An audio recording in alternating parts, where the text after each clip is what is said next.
Would you have ever guessed that a year ago that we would have talked so much about crosswalks in the past year? Yes, on I the mean, news? it's been an ongoing problem in Central Florida, and I'm glad to see that they're continuing to work to try and resolve that because sadly we do lose way too many people in Central Florida. Huge issue in our state. All right, well, it is 2026, but one of the biggest stories, do you remember this, Matt, from 2025, that big heist at the Louvre in Paris, right? Well, we have some new video that we want to show you. We are now seeing how the whole thing happened. Take a look. French TV obtained surveillance video showing some of the suspects actually inside the museum breaking into display cases where they stole the jewels, the crown jewels.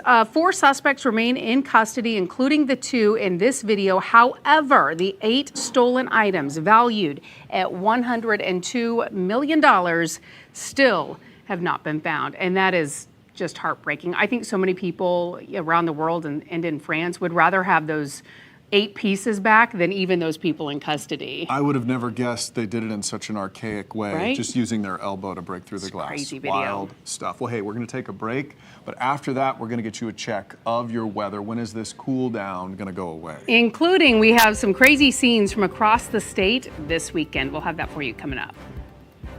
Coming up in the morning, ending the party atmosphere along a popular local lake. Yeah, where you can weigh in before the final vote on some strict new rules. Plus, we've got another chilly morning on tap. I know you're like, when will it end? Well, Candace will track the conditions county by county. We'll see you for News 6 Mornings starting at 6.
Welcome back to News 6 at 3. Here's a live look at Daytona Beach right now. Of course, there's not a lot of people on the beach. Right. Still some brave ones. A couple of cars out there. You can see it dotted with no doubt Michiganders or Iowans who are here visiting.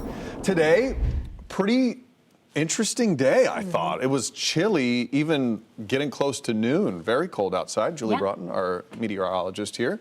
How are we looking? When is this cold snap going to go away? Well, we'll see one more cold morning, and then we'll start a warming trend as soon as tomorrow afternoon. We'll still be cooler than normal tomorrow afternoon, but by the end of the week, we're talking about temperatures near 80. We just saw that beach cam. Let's take a look around the rest of Central Florida, and the theme you'll see is that beautiful blue sky. So we had that front go through yesterday. It was crazy windy at my house.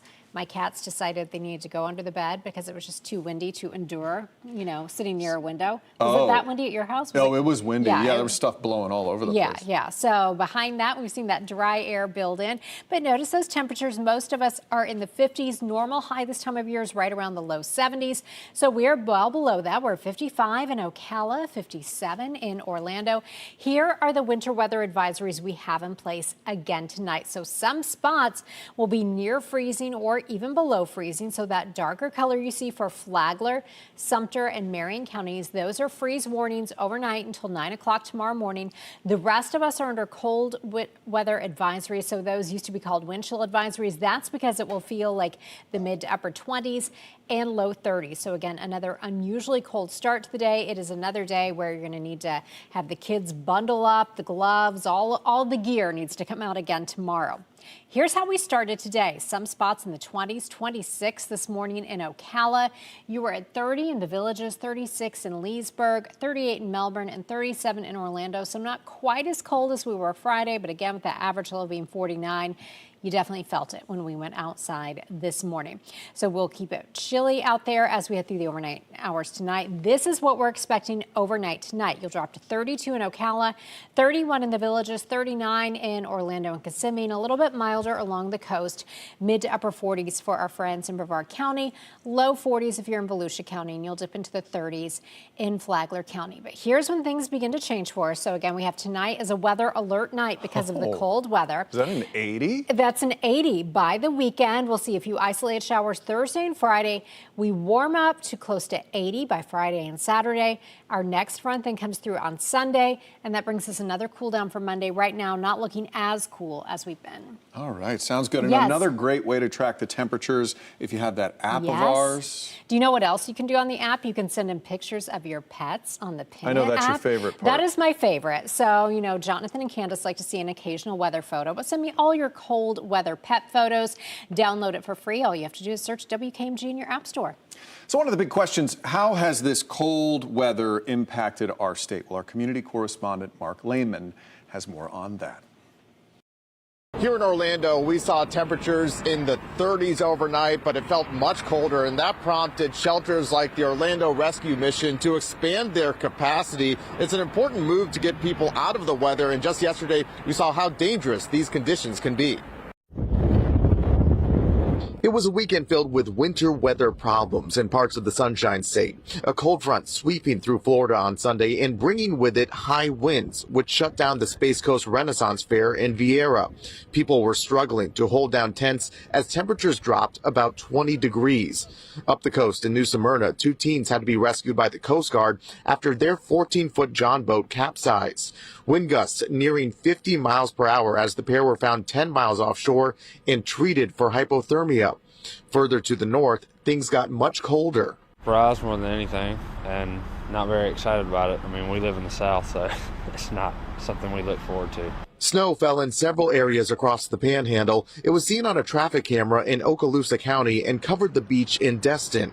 The snow falling in Florida for the second year in a row, making it an especially rare event. I was really surprised to see this much. Usually you never see this much in Florida, so I was quite surprised to see this much, and it looks like it might be trying to stick a little bit. So, when it comes to the situation here in Central Florida, Lynx buses are offering free trips to anyone traveling to a warming center. We posted details about that and the locations of these shelters on the homepage of clickorlando.com. In Orlando, Mark Lehman, News 6. Now, you may see a flurry or two, but when it starts to stick, That's when it's really unusual and catches your attention in Florida. We used to say it was unusual. Now it's happened for 2 years in a row. Great video there. It really is. I love seeing the video too from the beaches when they have that sugar white sand and then there's a layer of snow on top. So cool. Yeah. All right. Well, Central Florida has no shortage of golf courses, but what happens when they are forced to shut down? These communities have some big decisions to make when that happens. Your Winter Springs community correspondent Catherine Silver is detailing what happens in a community in Winter Springs when they're having to deal with the same thing. So, Catherine, what is the debate right now? Hi guys, good afternoon. We are here in the Highlands area really talking about the future of the old Winter Springs golf course. Now this has been closed for years. If you can see some of the grass behind me, clearly this is not ready for a game of golf. But this has been brought up as multiple proposals have come through the years about potentially developing this land. Now recently it came up again at the first commission meeting of the year as commissioners are designing future land use maps. They're talking about properties like this and in general as they plan for the city's future. The city does not own this property, but they do hold control of about 130 conservation easement. They'd have to change that if someone was going to come in and develop this. So we're diving into that discussion as well as what the city is planning for the future of properties all across Winter Springs coming up today at 5. Yeah, always so many opinions, so many concerns when they talk about changing a golf course and redeveloping it into something else. And terrifying for the community members who have built their homes on that course and they have no idea what to expect, what's coming, what's going to leave. Yeah, Catherine Silver, good luck to them. I know you'll keep us apprised of that situation. All right, well, Lisa, I know you have a lot brewing at 4 o'clock. We certainly do, but before we get to all of the breaking news that's happening across Central Florida today, we want to take you to an annual breakfast here in Central Florida. It is a tradition to remember Dr. Martin Luther King Jr.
All right, we want to take a live look now at Greenland, where the controversy in Greenland continues to ramp up. President Trump said over the weekend that the United States will impose new tariffs on European countries unless a deal is reached to sell the island to the United States. The president maintains the island is needed for national security reasons.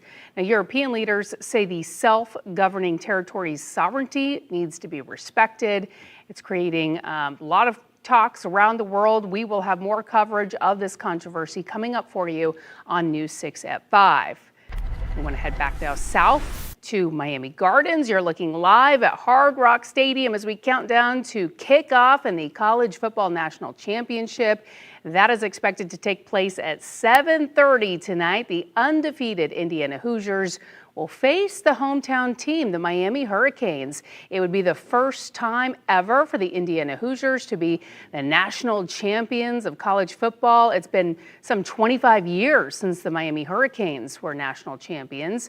Kickoff again set for 7:30 tonight. Our sports director Jamie Say is down in Miami. She will be joining us shortly from South Florida to talk about all of the tailgating that's taking place right now, all of the traffic that's leading to the stadium. It's kind of a nightmare for people trying to get in there. And of course, all the ticket sales that are taking place. It is going to be a packed house tonight.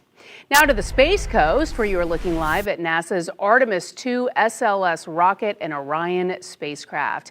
This was rolled out to the launch pad over the weekend. And again, this is a live shot. After a nearly 12-hour journey from the vehicle assembly building, it made it out to the launch pad.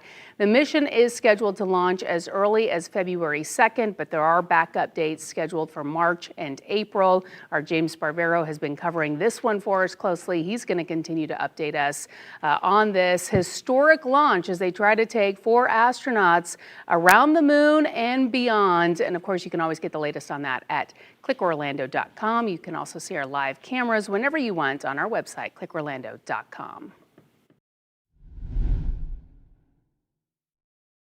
It's Central Florida's largest gathering of local leaders to pay tribute to 2 civil rights pioneers. I'm News 6's Mark Lehman, and this Martin Luther King Day marked the 35th annual Arthur Pappy Kennedy Prayer Breakfast here at First Baptist Orlando. The event not only paying tribute, but also demonstrating a commitment to strengthen the community. You are love, you bring light. A morning of fellowship and inspiration. Hundreds of civic leaders, pastors, and residents coming together to honor the legacies of Dr. Martin Luther King Jr. on a national level and Arthur Pappy Kennedy's impact locally. I think about him not giving up because his first time at election, he lost, but then he tried again and he ended up winning. So never give up on your dreams, just like Dr. Martin Luther King as well, too. He had dreams as well, too, so never to give up. In 1972, Kennedy became the first African-American elected to serve as an Orlando commissioner, but his service extended far beyond his time in office. He dedicated himself to enhancing the community through public and private partnerships, remaining a tireless champion for the advancement of every citizen. When you look at Pappy Kennedy, he was a phenomenal leader that lifted up the people here who created the space for so many other leaders to kind of do the work that they're doing in this community today. During the event, YMCA of Central Florida joined Southwest Orlando JCs and the Orlando Mayor's MLK Commission to award $2,000 scholarships to 19 high school students. Organizers say the commitment builds on the foundation set by both civil rights leaders, nurturing the potential of future generations. And I think the more that we do that to give kids that lift up, it's going to help them be successful in the long run. In Orlando, Mark Lehman, News 6. Mark, thank you. We have a lot coming up for you on News 6 at 4. Of course, meteorologist Julie Broughton is tracking the latest on this cold weather that is blanketing Central Florida. As we've been reporting, we even had snow in North Florida. And another top story we've been following all weekend, News 6's Mike Valente. He has been covering concerns about ICE enforcement in Central Florida. He has another update for us today. He's going to have that coming up after the break. News 6 at 4 starts right now. Streaming on clickorlando.com and broadcasting live. You're watching News 6 at 4. Tonight, concerns growing louder about ICE's interest in using this warehouse in Orlando as a potential detention facility. Coming up, what elected officials here are saying about it. Well, 3 tourists were shot over the weekend. I spoke to neighbors in this area. Coming up, what they have to say after that suspect was arrested. And we'll get to those top stories in just a moment. But first, after some cold weather and even snow in the Florida Panhandle, we are not quite done with the chill just yet. We have another cold night and a freeze warning for parts of Central Florida. Meteorologist Julie Broughton joins us now with what we can expect. Julie. Lisa, we are seeing gorgeous blue sky out there right now, but we have designated tonight a weather alert night because of those cold temperatures you mentioned. This is our Light Orlando Delivering Hope Together camera over downtown Orlando. You can see a little bit of cloud cover, but overall we've seen a lot of sunshine. Unfortunately, that sunshine just hasn't been able to warm us up a whole lot. We are still sitting at 57 degrees in Orlando. Here's where we started. Now look at this. The average low this time of year is 49. Some of us, again, dipped into the 20s. You were at 26 in Ocala. 30 was your low when you woke up in the Villages. We dropped to 37 in Orlando, 35 in Sanford, and it was also 35 in Daytona Beach. Now, right now, again, most of us just in the 50s, 56 in Ocala. It is 56 in Claremont and 57 in Mico. Now, we do have some winter weather advisories posted for tonight. So Flagler, Marion, and Sumter counties are under freeze warnings. The rest of us are under cold weather advisories because it will feel like the mid to upper 20s and low 30s no matter where you are in Central Florida. We won't be quite as cold as we were this morning, but still some of you dipping down around or even below freezing, including Ocala and the Villages. We'll break down just how cold it will be where you are and also talk about when we will see 80-degree readings back in our forecast in just a few minutes. Lisa. Julie, thank you. Concerns are growing about U.S. Immigration and Customs Enforcement considering using a warehouse in Orlando as a detention facility. We first told you about this on Friday. The facility is about 8 miles east of Orlando International Airport. Your Orlando community correspondent Mike Valenti joins us now live from that warehouse on Transport Drive. And Mike, elected Democratic lawmakers at all levels of government say they want to stop this. Lisa, good afternoon. That's right. Those lawmakers include U.S. Congressman Maxwell Frost, State Rep Dr. Anna Escamani, and County Commissioner Nicole Wilson. Those were 3 people among many others who were at a press conference in Apopka today alongside immigration advocates sounding off about this facility behind me. And we heard from Commissioner Nicole Wilson, who is working on a potential ordinance that she hopes would push back on this idea ever coming to fruition.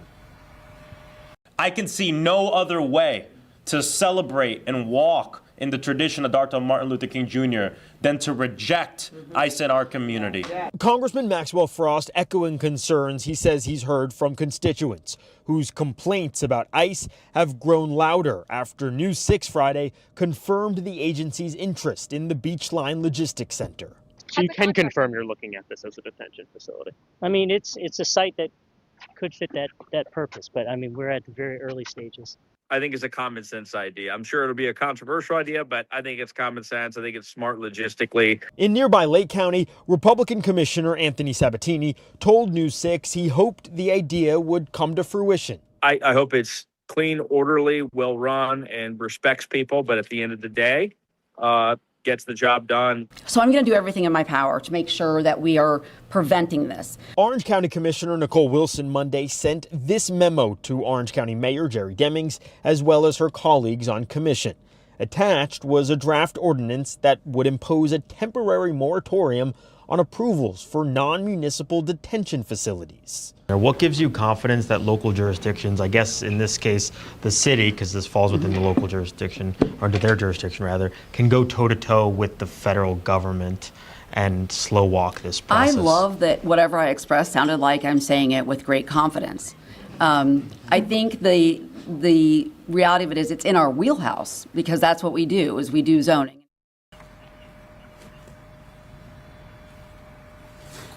So here's the thing, as you heard me mention in my question, this building that you're looking at falls within the city of Orlando's jurisdiction. So it's not clear if this proposed ordinance by a county commissioner, in this case Nicole Wilson, again, Nicole Wilson is hoping she gets this broached at an upcoming commission meeting, but it's not clear if this would even apply here.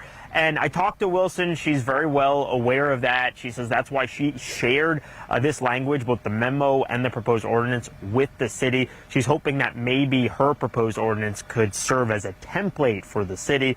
All we've heard from the city so far is what we heard Friday in response to ICE's confirmation that they're looking at this facility. City saying they haven't gotten any information regarding this address. I'm your Orlando community correspondent, Mike Valenti, News 6. Mike, thank you. The Orange County Corrections Department has an agreement to hold ICE detainees, leaders told us on Friday. There have been 831 bookings with immigration holds at the Orange County Jail since the start of the year. In December, News 6 reported the federal government owes Orange County more than $600,000 in reimbursement payments for holding those detainees. Of course, we will be staying on top of this developing story here on News 6 and on clickorlando.com.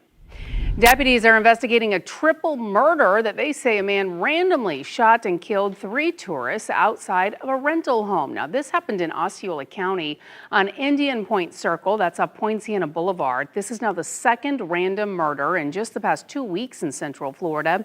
And in this case, the sheriff's office says the suspect had been a known threat to the neighborhood. News 6's Tylisa Hampton is working to get answers for people in the community. Tylisa? Well, Lisa, it was right outside this rental home where those 3 tourists were shot and killed. Now, we spoke to people who live in this neighborhood. They say that they cannot believe, but they also have questions around how the person who may have been responsible for this, the sheriff's office says, was previously acquitted by reason of insanity on a separate shooting, might have done this. What did the bullets sound like to you? It just sounded like popping sounds. It was just pop, pop, pop, pop. It's those sounds some living at Indian Point Circle will never forget. And to know that it was like 3 rounds of popping sounds and 3 men lost their lives, it was probably like 1 round per person. And on Saturday, the Osceola County Sheriff's Office went to this rental home after a call of a shooting. Their deputies found 3 men, all out-of-state tourists, shot and killed outside where they had been fixing a car. Deputies arrested 29-year-old Ahmed Boha, who lived near the rental. There was no conflict between these people. This is just random, and this happened to be the person who lived next door. But the sheriff said Boha was a threat to the neighborhood. We had a lot of calls for service on this person in that area, so he was a known person, a frequent flyer to the sheriff's office. It was in 2021 he was arrested and accused of a shooting at a gas station in Kissimmee, but court records show he was later acquitted by reason of insanity. On social media, Attorney General James Uthmeyer accusing State Attorney Worrell of not putting up a fight to Boha's use of insanity defense that allowed him to go free. Some neighbors say they saw a shift in his character. What was the suspect like then? he was a nice kid, but after, I don't know what happened with him, but after 2021, it's just like a whole new person. It was like a whole new thing just changed. So we took those concerns to the sheriff's office, asking whether there was any requirements or recommendations after Boha's acquittal, given that he's now a suspect in this triple homicide. Here's what they had to say. The sheriff's office referred us to the state attorney's office. That office sent us this statement saying it cannot comment beyond what was made public, but would release information when it becomes pertinent. Meanwhile, for those living in this community, they say they're questioning if the shooting was avoidable. To think that, I mean, there was a school right behind us, and someone who had actually been, I don't understand, acquitted because they were insane and they're living in my neighborhood. How does the justice system let that happen? And neighbors say this entire street was blocked off by police cars. And although that's not the case anymore, when they pass by this house, they still feel that flood of horror. It just shows that no matter what, within a matter of minutes, within a matter of seconds, your whole life can change.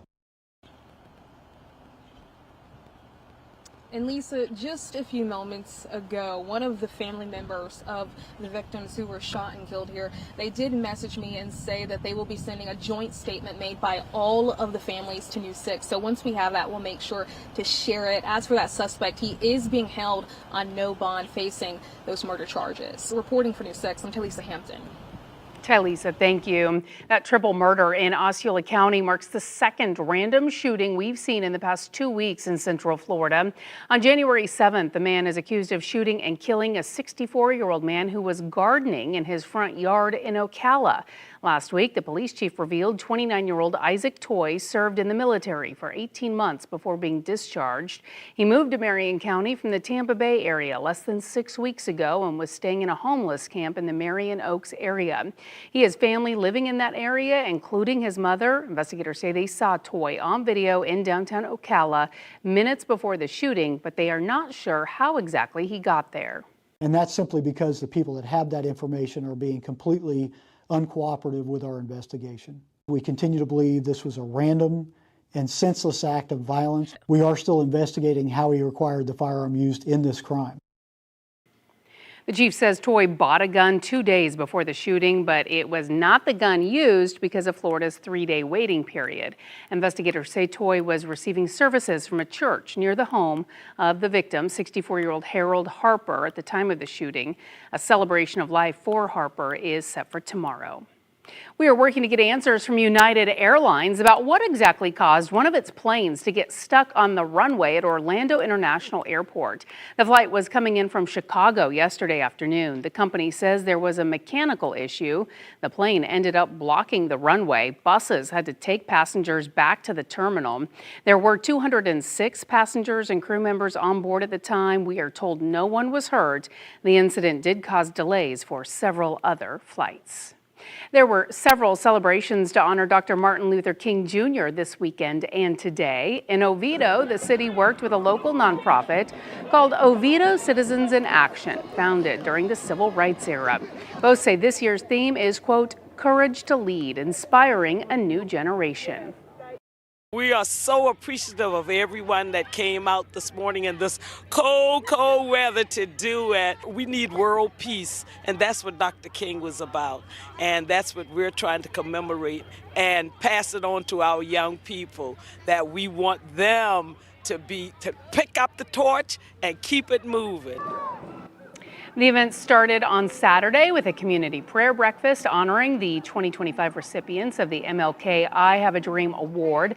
Then this morning at 10, a celebratory parade began at Round Lake Park, finishing at Center Lake Park. Immediately after, Fun Day at the park kicked off with vendors, food, entertainment, and more. Your drive in West Orange County could get shorter coming up. The repairs made to a road damaged by heavy rain, and when everything is set to finally reopen. It was really hard for us to cross because the cars wouldn't stop. Florida is one of the deadliest states for pedestrians, especially here in Central Florida. What one lawmaker is doing to make crosswalks safer. That's next. You're watching News 6 at 4 as we take a live look at our camera in Daytona Beach. We'll be right back. This portion of the news is sponsored by Seminole Hard Rock Hotel and Casino.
A new push to improve pedestrian safety. I'm Stephanie Rodriguez reporting from Orlando. A new bill that just recently went through committee in Tallahassee is looking to improve crosswalks that aren't at intersections like this one here on Orange Blossom Trail by adding more lights like these to help pedestrians get across safely. Orange Blossom. Walk sign is on. How often do you cross here? Every day. Sasha Liz Soto feels better crossing Orange Blossom Trail now that it's lined with flashing beacons. It was really hard for us to cross because the cars wouldn't stop. A new bill aims to give others that same sense of security. Representative Jay Alvarez presented it this week. This is a target data-driven safety enhancement, aligning with FDOT's traffic engineering manual and national best practices. The bill is all about the design and construction plans for certain crosswalks that are located outside of a typical intersection. It would require those design plans to include traffic control devices that have lights to make it safer for pedestrians to cross the streets. The change would only apply to crosswalks in school zones or a road with a speed limit over 35 miles per hour. This bill does not mandate the installation of a crosswalk. And only applies prospectively to new crosswalk installations should a local government choose to install mid-block. A change Soto hopes will help save lives. The streets are too long and people need to cross, constantly. In Orlando, Stephanie Rodriguez, News 6. Well, it is a big day for the Miami Hurricanes and the Indiana Hoosiers. They will be playing tonight to become the next college football national champions. The Miami Hurricanes have 5 national championships under their belt, but they have not won the title since 2001. The Indiana Hoosiers have had an incredible turnaround. They went from the most losses in college football history to undefeated. They have never won the championship before.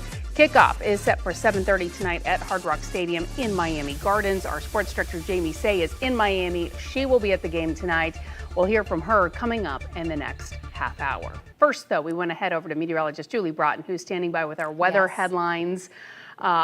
My own headline would be freezing. I know it's not quite that cold right now, but it feels like it's still for me, Julie. Well, it's well below normal. Most of us right now are in the mid to upper 50s.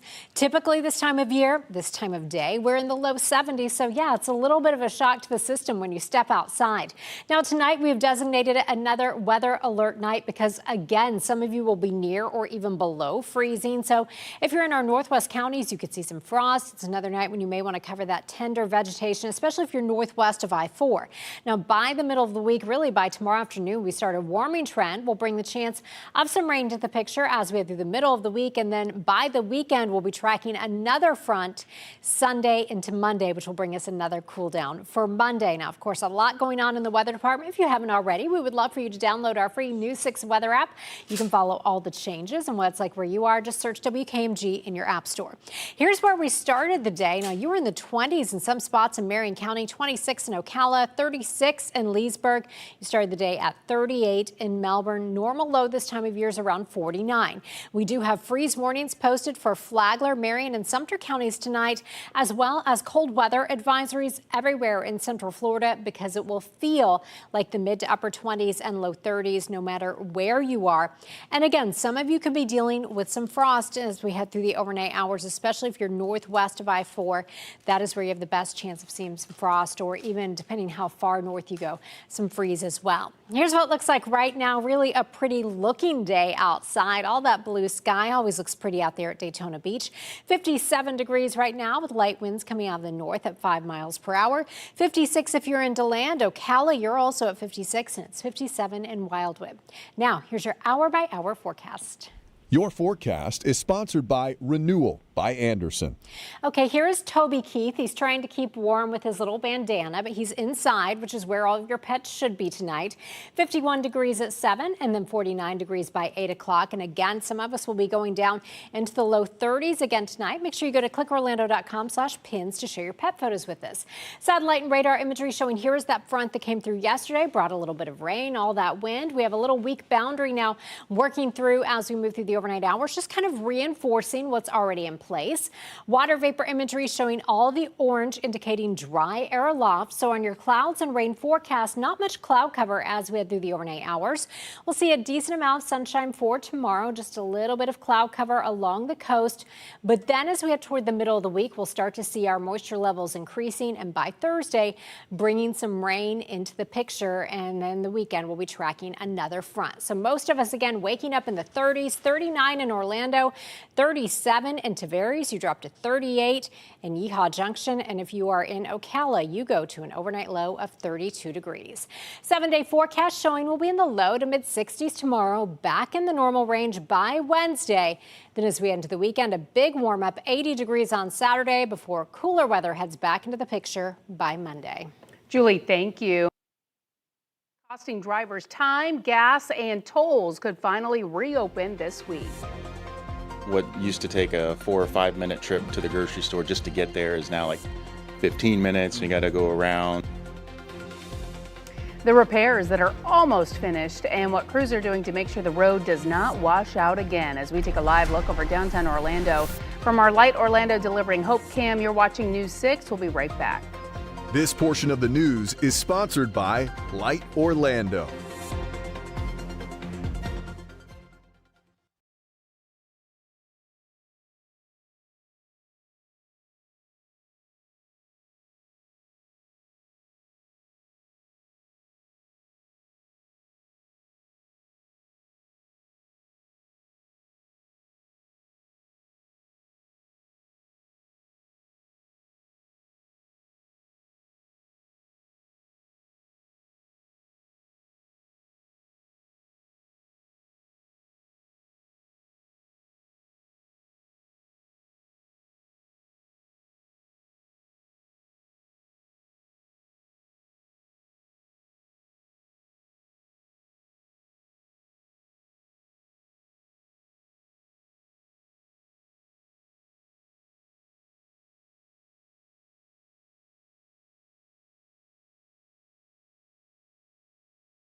This week, drivers in West Orange County could finally get a road back that's been closed for months. East Crown Point Road between Ocoee and Winter Garden has been blocked since October because heavy rain washed it out. The road collapsed when stormwater pipes failed underneath the roadway, even though crews repaired those pipes just months before. County leaders say it could reopen as early as midweek. We spoke with drivers who say the road closure has added a headache to their commutes. What used to take a 4 or 5 minute trip to the grocery store just to get there is now like 15 minutes. You got to go around. So now we've got to go alternate routes. Takes a little bit longer, use a little more gas, a little more in tolls. The county says the new concrete pipes should fix the problem for good and prevent another washout down the road. A heads up, leaders at a local hospital are warning they are seeing more people in their emergency rooms sick with the flu. Parish Medical Center in Titusville says this year's flu strain is hitting the elderly, young children, and people with chronic health conditions the hardest. Since October, the hospital has seen more than 200 flu cases in its emergency department. January is now on track to be the worst month so far. The hospital is urging people to seek care early and only go to the ER for serious warning signs like trouble breathing, chest pain, or very high fever. European leaders are considering a coordinated response to President Trump's escalating pressure to control Greenland. What we know about the standoff, that's next. New apartments could be coming to Merritt Island, but not if some neighbors get their way. I'll explain the controversy.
Welcome back. We are following several top stories right now. Concerns are growing about U.S. Immigration and Customs Enforcement considering using a warehouse in Orlando as a detention facility. The facility is about 8 miles east of Orlando International Airport.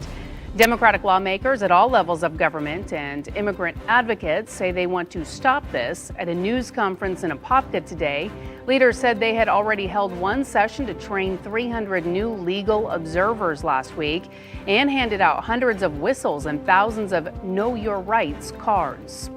Deputies have arrested a man who they say randomly shot and killed 3 tourists outside of a rental home on Saturday afternoon.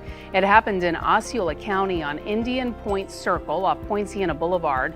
The sheriff's office says Ahmed Bourget had been a known threat to the neighborhood. He was previously acquitted on a separate shooting by reason of insanity. Bourget faces murder charges and is being held on no bond. Thousands of volunteers in Orange County see Martin Luther King Jr. Day as a day of service. The Pack a Million Meals event took place at the Orange County Convention Center today. The goal? Simply to give back to the community with Dr. King's legacy through action. All the tables were filling meals with red lentil jambalaya for people who need it. This afternoon, a woman is pushing for help and finding whoever nearly beat her brother to death. This happened the day after Christmas. Your Paramore community correspondent, Jarrell Baker, is speaking with the man's sister while police offer a reward for information. Orlando police officers found B.J. Bernard Jackson right here off of West Anderson Street, brutally beaten the day after Christmas so badly that he's still in the hospital recovering from those injuries. Whoever did this to my brother, they really need to turn themselves in. Lynn Jackson's only brother is 62 years old, and now she and her family are pushing their neighbors and the community to help find out who's responsible for attacking him so violently. He lost a teeth in the beating, they lost an eye. You know, on the left side of his face is broken real bad. He's been in the hospital since December 26 when Orlando police found him near West Anderson Street and Westmoreland Drive around 7:30 a.m. that morning. It's just a couple of blocks away from police headquarters. Lynn told me BJ was recently taken off life support. Are you afraid that you may lose your brother? Yes. If God don't step in, yes. Police say that Jackson was last seen around 3:30 a.m., 4 hours before the attack. They say that he's known to hang around South Paramore, but they need more information, and they hope that the $5,000 reward noted in this flyer will convince someone to help. If it happened to one of their family members, you'll want somebody to come and talk, tell what happened, because that's just the right thing to do. I'm your Paramore community correspondent, Jarrell Baker. Jarrell, thank you. Neighbors in Flagler County are working to help a family who lost their home in a fire. This happened on Fellshire Lane in Palm Coast. Take a look. Firefighters arrived to heavy flames. 3/4 of the roof was already engulfed. The fire marshal later confirmed the fire started with a faulty mini fridge on the porch. During the response, a propane tank and fireworks inside the home exploded, making that fire even more intense. Thankfully, no one was hurt, but the home was heavily damaged, and neighbors are now dropping off donations and setting up a GoFundMe to help the family rebuild. They renovated the house just this last year, 2025. They were putting their garden together. It was looking beautiful. To just see the devastation is just absolutely heartbreaking. I just kind of wanted to know what the neighborhood can do, what us as neighbors can do to help them. The Red Cross has also been notified to assist. Now, we've posted the link to that GoFundMe that the neighbors set up in this story at clickorlando.com. A former elementary school principal charged in connection to an out-of-control house party in Cocoa Beach will be in court tomorrow. May I ask, why do you want to see me in person, though? Because this is your house, and I can't really do these things over the phone. Are you putting me, in jail? I don't understand. Yes. I have a warrant for your arrest to take you to the county jail. Oh, my God. Elizabeth Hill Brodigan, who used to be the principal at Roosevelt Elementary School, has a plea and sentencing hearing for tomorrow afternoon in Brevard County. Cocoa Beach police say when they busted a house party at her home last January, they found over 100 teens. They say some of them had been drinking. A growing Brevard County community has not built a new apartment complex in decades, and it might stay that way if some neighbors who are fed up with traffic get their way. Your Merritt Island community correspondent James Sparvero is in the neighborhood hearing the concerns about the proposal. It could be one of Merritt Island's first new apartment complexes built in 35 years. More than 200 apartments are proposed here near Courtney Parkway and the 528, but locals already have concerns about the traffic here right now. Ben Adams told me more reasons he says neighbors don't want to trade these woods and wetlands for an apartment complex. To hear a proposed change like this to your neighborhood, how do you guys feel about this? We don't want it. We don't want all these people. And I know that sounds bad, but this area is not built to be overcrowded. We'll bring new apartments, will be new opportunities for people to move into the area, to work in this area. Last week, before Brevard County's Planning and Zoning Board, the developer, Rangewater Real Estate, said to compromise with neighbors I met like Ben, the 8 apartment buildings would only be 3 stories tall, and the apartments would be 100 feet away from the neighborhood. That way there'd still be trees in neighbors' backyards. To accommodate and to be the best neighbor that we can possibly be. Rangewater also wants to extend the right turning lane from Pioneer onto Courtney to help with traffic, and it says it will preserve about an acre of wetlands. The final say comes down to a county commission meeting on February 5th. What do you hope the county commission does? Well, I hope they turn down the rezoning. If rezoning is approved, the apartments could be built within the next 2 years. We'll keep you updated on the commission's decision. In Brevard County, I'm your Merritt Island community correspondent, James Sparvero, News 6. James, thank you. European leaders are slamming President Trump's threat to impose tariffs on NATO allies who oppose his plan for a U.S. takeover of Greenland. Erica Brown has the latest from the White House. The foreign minister of Denmark arrived at NATO headquarters Monday as European leaders weigh a coordinated response to President Trump's latest threat to take control of Greenland. Over the weekend, Trump announced he would impose tariffs of up to 25% on key NATO allies until a deal is reached. European leaders slammed the move. The use of tariffs in this way is completely wrong. President Trump insists his push to acquire Greenland is driven by national security concerns. But in a message sent to Norway's prime minister, the president said in part, quote, "Considering your country decided not to give me the Nobel Peace Prize, I no longer feel an obligation to think purely of peace, but can now think about what is good and proper for the United States of America." Treasury Secretary Scott Bessent downplayed Trump's message. I think it's a complete canard that the president will be doing this because of the Nobel Prize. The president is looking at Greenland as a strategic asset. President Trump is set to travel to Davos, Switzerland this week for the World Economic Forum, where he'll come face to face with leaders from many of the countries facing new tariffs. Former U.S. Ambassador to Denmark Rufus Gifford tells CBS News there is no reason to destabilize the NATO alliance over Greenland. Everything that we need or desire from the Arctic, from Greenland, we could get by working across the table from one of our best allies in the world. New CBS News polling shows 70% of Americans are against the president using federal dollars to buy the territory. 86% would disapprove of using military force to take control of it. Erica Brown, CBS News, the White House.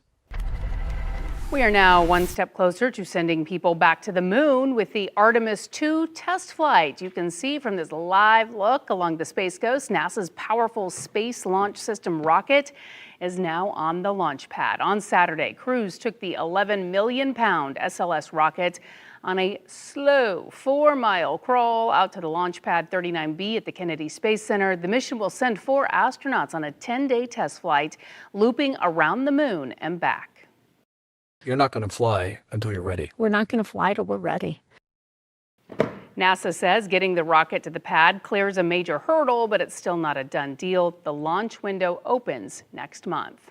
Artemis 1 was the first in the series of moon missions. That uncrewed test flight blasted off in November of 2022. If Artemis 2 is successful, NASA will get to Artemis 3, where a crew will actually land on the surface of the moon. That is set to happen by 2028. And then after all of that, Artemis 4 involves building the first lunar space station, though no date has been set for that. In just a few hours, the Miami Hurricanes will face the undefeated Indiana Hoosiers. We'll hear from our sports director, Jamie Say. She is live in South Florida for the big game.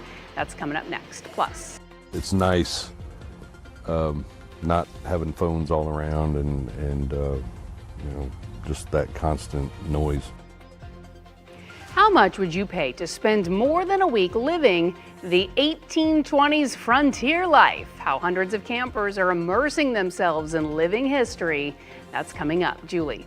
I don't think that's for me, but I can't wait to see that story. Some of us started the day in the 20s. Tomorrow we'll wake up in the 30s, but we do have a gradual warm up on the way. We'll break it down and tell you when we'll be near 80 coming up.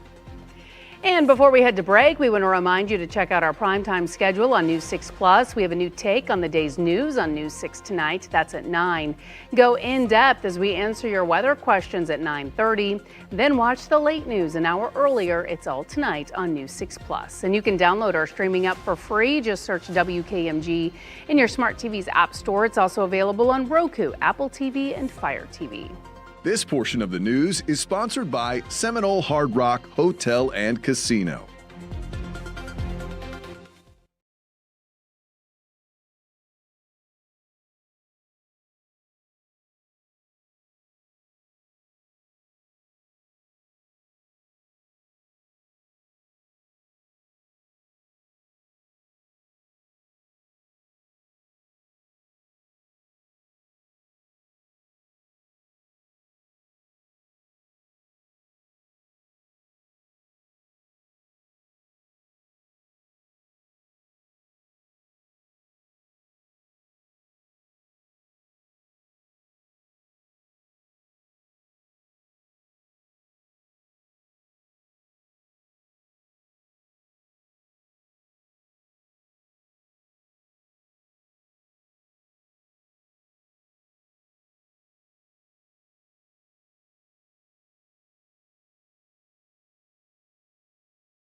In less than 3 hours now, 2 teams will be fighting it out to be the next 2026 college football champions. The Miami Hurricanes have not won a national championship since 2001. The Indiana Hoosiers have never won. They went from the most losses in college football history to undefeated this season. Sports director Jamie Say is in Miami Gardens. She is driving to the stadium with her photographer as we speak. Jamie, how's it going?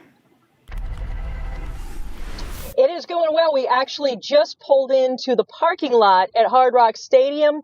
The sun's out, and so are here's Hard Rock Stadium. There we are, and there you see some Miami fans and some Indiana fans lining up. But that's where all the action is going to be tonight. College football's ultimate game, the national championship. between 7:45 and 8 o'clock, of course, between the hometown Miami Hurricanes and the Indiana Hoosiers. Just a great Cinderella story. Now, as we pull in here, there was a ton of traffic getting in. It took us an hour to get here from downtown Miami, but now we're here. What I'm looking forward to is obviously seeing who wins this game and becomes a national champion as Miami looks for its first national title in over 20 years. But I'm interested to see what the fan base breakdown is. You know, this is Miami's home turf, but there's a lot of excited Indiana fans. No matter what, both sides feel that their fan bases will be here in full force. I think we'll have a great showing. It probably won't be like the Peach Bowl, but we'll have a great showing. I expect what we all expect. We're home, and we expect home to show as strongly as humanly possible. Probably the coolest thing of all of this is the opportunity to play in our home stadium for a national championship in front of our home crowd in our home city. I mean, what an unbelievable opportunity. Yeah, that is Carson Beck. It's such an interesting quarterback matchup, too. You've got Carson Beck, the veteran guy who has played in big games before with the Georgia Bulldogs. But then on the other side, you've got Indiana's quarterback, Fernando Mendoza, who's the Heisman Trophy winner and a native of Miami. So he's going to have a lot of friends and family here, too. We just pulled into our parking spot. So we're going to go and talk with tailgaters in a little bit. But again, kickoff is going to be around somewhere between 7:45 and 8 o'clock. Lisa? It is going to be a crazy night down there in Miami. And as you mentioned, it will be interesting to see what the fan base is like inside the stadium. Indiana ranked #1 for the largest living alumni community in the country. They showed up in Atlanta during the Peach Bowl. But of course, Miami playing in their home stadium. So it's going to be a crazy night. Yeah, it's so rare for a college football team to be able to have the chance to win a national championship on their home field. So Miami obviously has the chance to do that. We've seen a ton of orange and green tents as we drove into the parking lot just now. So there's definitely, and Miami is hoping for an orange out. They've encouraged all their fans to wear orange. So we'll see. But ticket prices are not cheap on the secondary market. They are thousands of dollars. No. So there is huge demand for tonight's game. Huge demand, as you can imagine. Yes, Indiana is favored to win by 8.5 points right now. So we'll see. Yes. We'll see what happens tonight.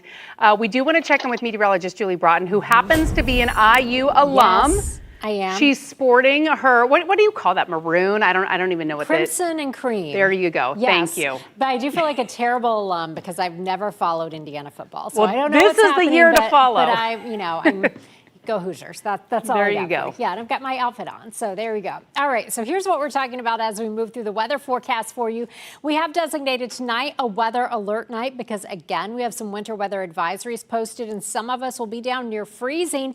But by tomorrow afternoon, we begin a slow warm up. In fact, by the weekend, we're talking about temperatures near 80 degrees. So quite a contrast to what we've seen the last few days. Here's how we started the day statewide. Up in Pensacola, they were at 28 degrees. And of course, parts of the Panhandle saw some snow, saw a couple of inches of snow during the morning hours yesterday. Tallahassee was at 24 this morning, Tampa 38, and Orlando dropped to 37. If you were up northwest of I-4, that is where we saw the coldest weather this morning, including Ocala, where you started the day at 26 degrees. Now, here are those advisories we have in place for tonight. We are all under cold weather advisories. That is because of the wind chill. However, if you're in Flagler, Marion, or Sumter counties, you have freeze warnings in place. I do think we could see some frost again tomorrow morning. Here's what we're expecting when you wake up. Ocala, you'll be at 32, 31 as you step out the door tomorrow morning in the Villages, 39 in Orlando, and 40 in Daytona Beach. Factor in the light breezes from the north. Here's what you can expect with the wind chill. As we roll through the overnight hours, it will feel like 33 in the Villages by midnight, feeling like the low 30s and even upper 20s at times in areas like the Villages and Ocala. It will feel like 28 degrees for you tomorrow morning. It will feel like 31 as you're heading out to work and school in Leesburg. Here's how it's shaping up for us right now on our Monday afternoon on this Martin Luther King Jr. Day here at 4:48. Light Orlando delivering Hope Together cameras showing a whole lot of blue sky for us. but it is chilly. 57 degrees right now, so the sun really has not warmed us up much at all. As we take a look elsewhere across Central Florida, if you're in Cape Canaveral, you're at 55, 55 in New Smyrna Beach, and 56 right now if you are in Claremont. Now, as we take you through your hour-by-hour forecast, this is Princess. She had a long day, so she's at home resting on the couch, which is what I also like to do after a long day. 53 at 6 o'clock. We go to 51 by 7, and then by 8 o'clock, we'll begin to dip into the upper 40s with those clear skies. I'll let our temperatures drop pretty quickly again tonight. Make sure you go to clickorlando.com/pins to share your pet photos with us. Here's a look at the southeastern United States. Here's our front that went through yesterday. Another weak boundary rolling through tonight. That's just basically going to reinforce this dry air that's in place. Then, as we jump ahead to Wednesday, notice the clouds increasing. We'll be watching a little disturbed area near the Bahamas developing that will help to send some moisture our way. So that will bring a chance of some showers into the picture for Wednesday, Thursday, even into Friday before our next stronger front comes through on Sunday. 7-day forecast. Most of us wake up in the 30s tomorrow. Then we bounce into the mid 60s. Back in the normal range by Wednesday. Then we bring that chance of rain to the picture Wednesday into Thursday, with highs on Saturday reaching 80 before we cool it back down for this time next week. All right, Julie, thank you. A major new review is pushing back against the Trump administration's warning about Tylenol. What expecting moms need to hear, especially before the next time a fever hits.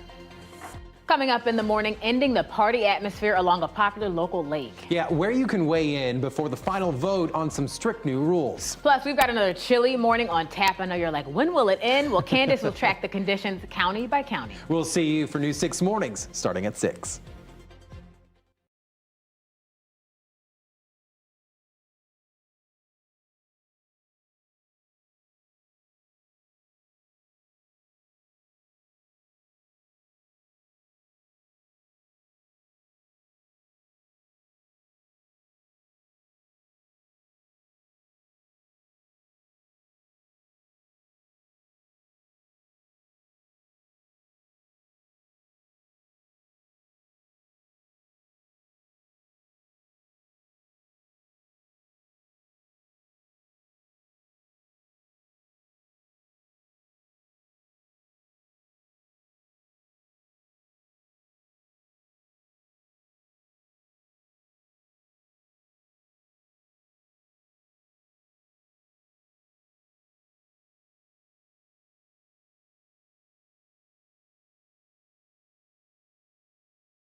Some in the medical community are calling new research the best evidence to date that using acetaminophen during pregnancy is not linked to autism.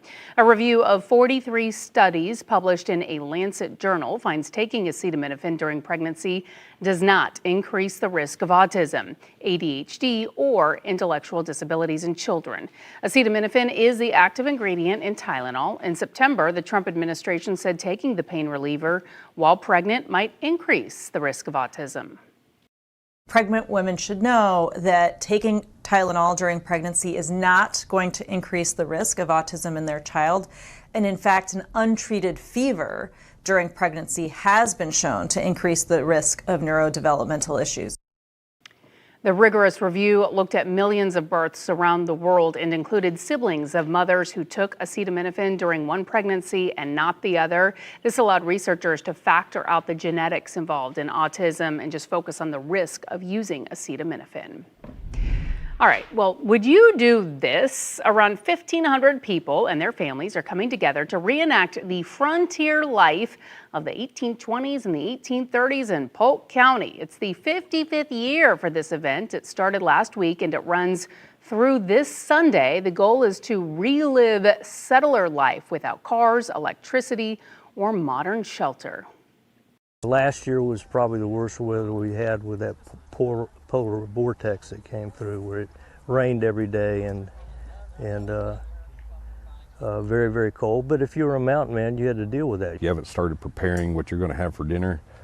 You're either not going to eat that night, or you're going to be eating at midnight, or, you know, so yeah, it gives you an appreciation of the things they had to do. The event draws campers from around the world who temporarily abandon the conveniences of 2026 to immerse themselves in history. The participation fee for this is $80 and it lasts for 11 days. I could be on board with this, but not in this weather. I don't know about that. A little too chilly out there for me to do something like that. News 6 at 5 is up next. Anchor Matt Austin is in the newsroom with what's ahead. Matt, could you do that? I could do it as long as we had Wi-Fi. I don't think they that have existed, Yeah, I no. don't think so either. Today, Martin Luther King Jr. Day. We are following several events honoring his life.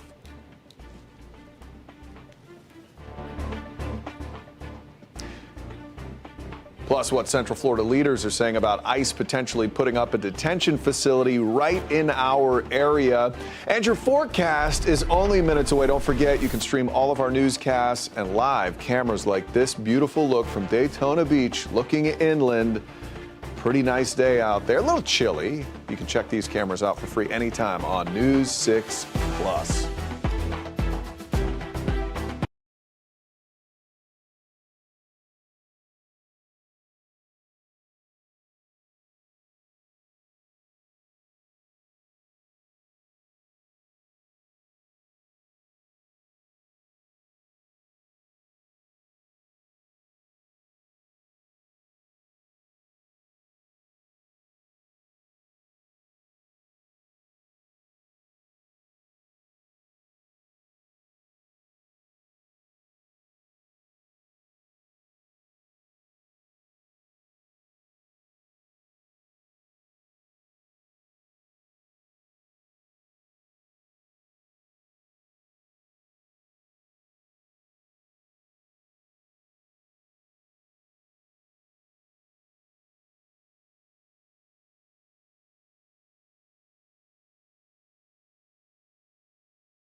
I can see no other way to celebrate and walk in the tradition of Dr. Martin Luther King Jr.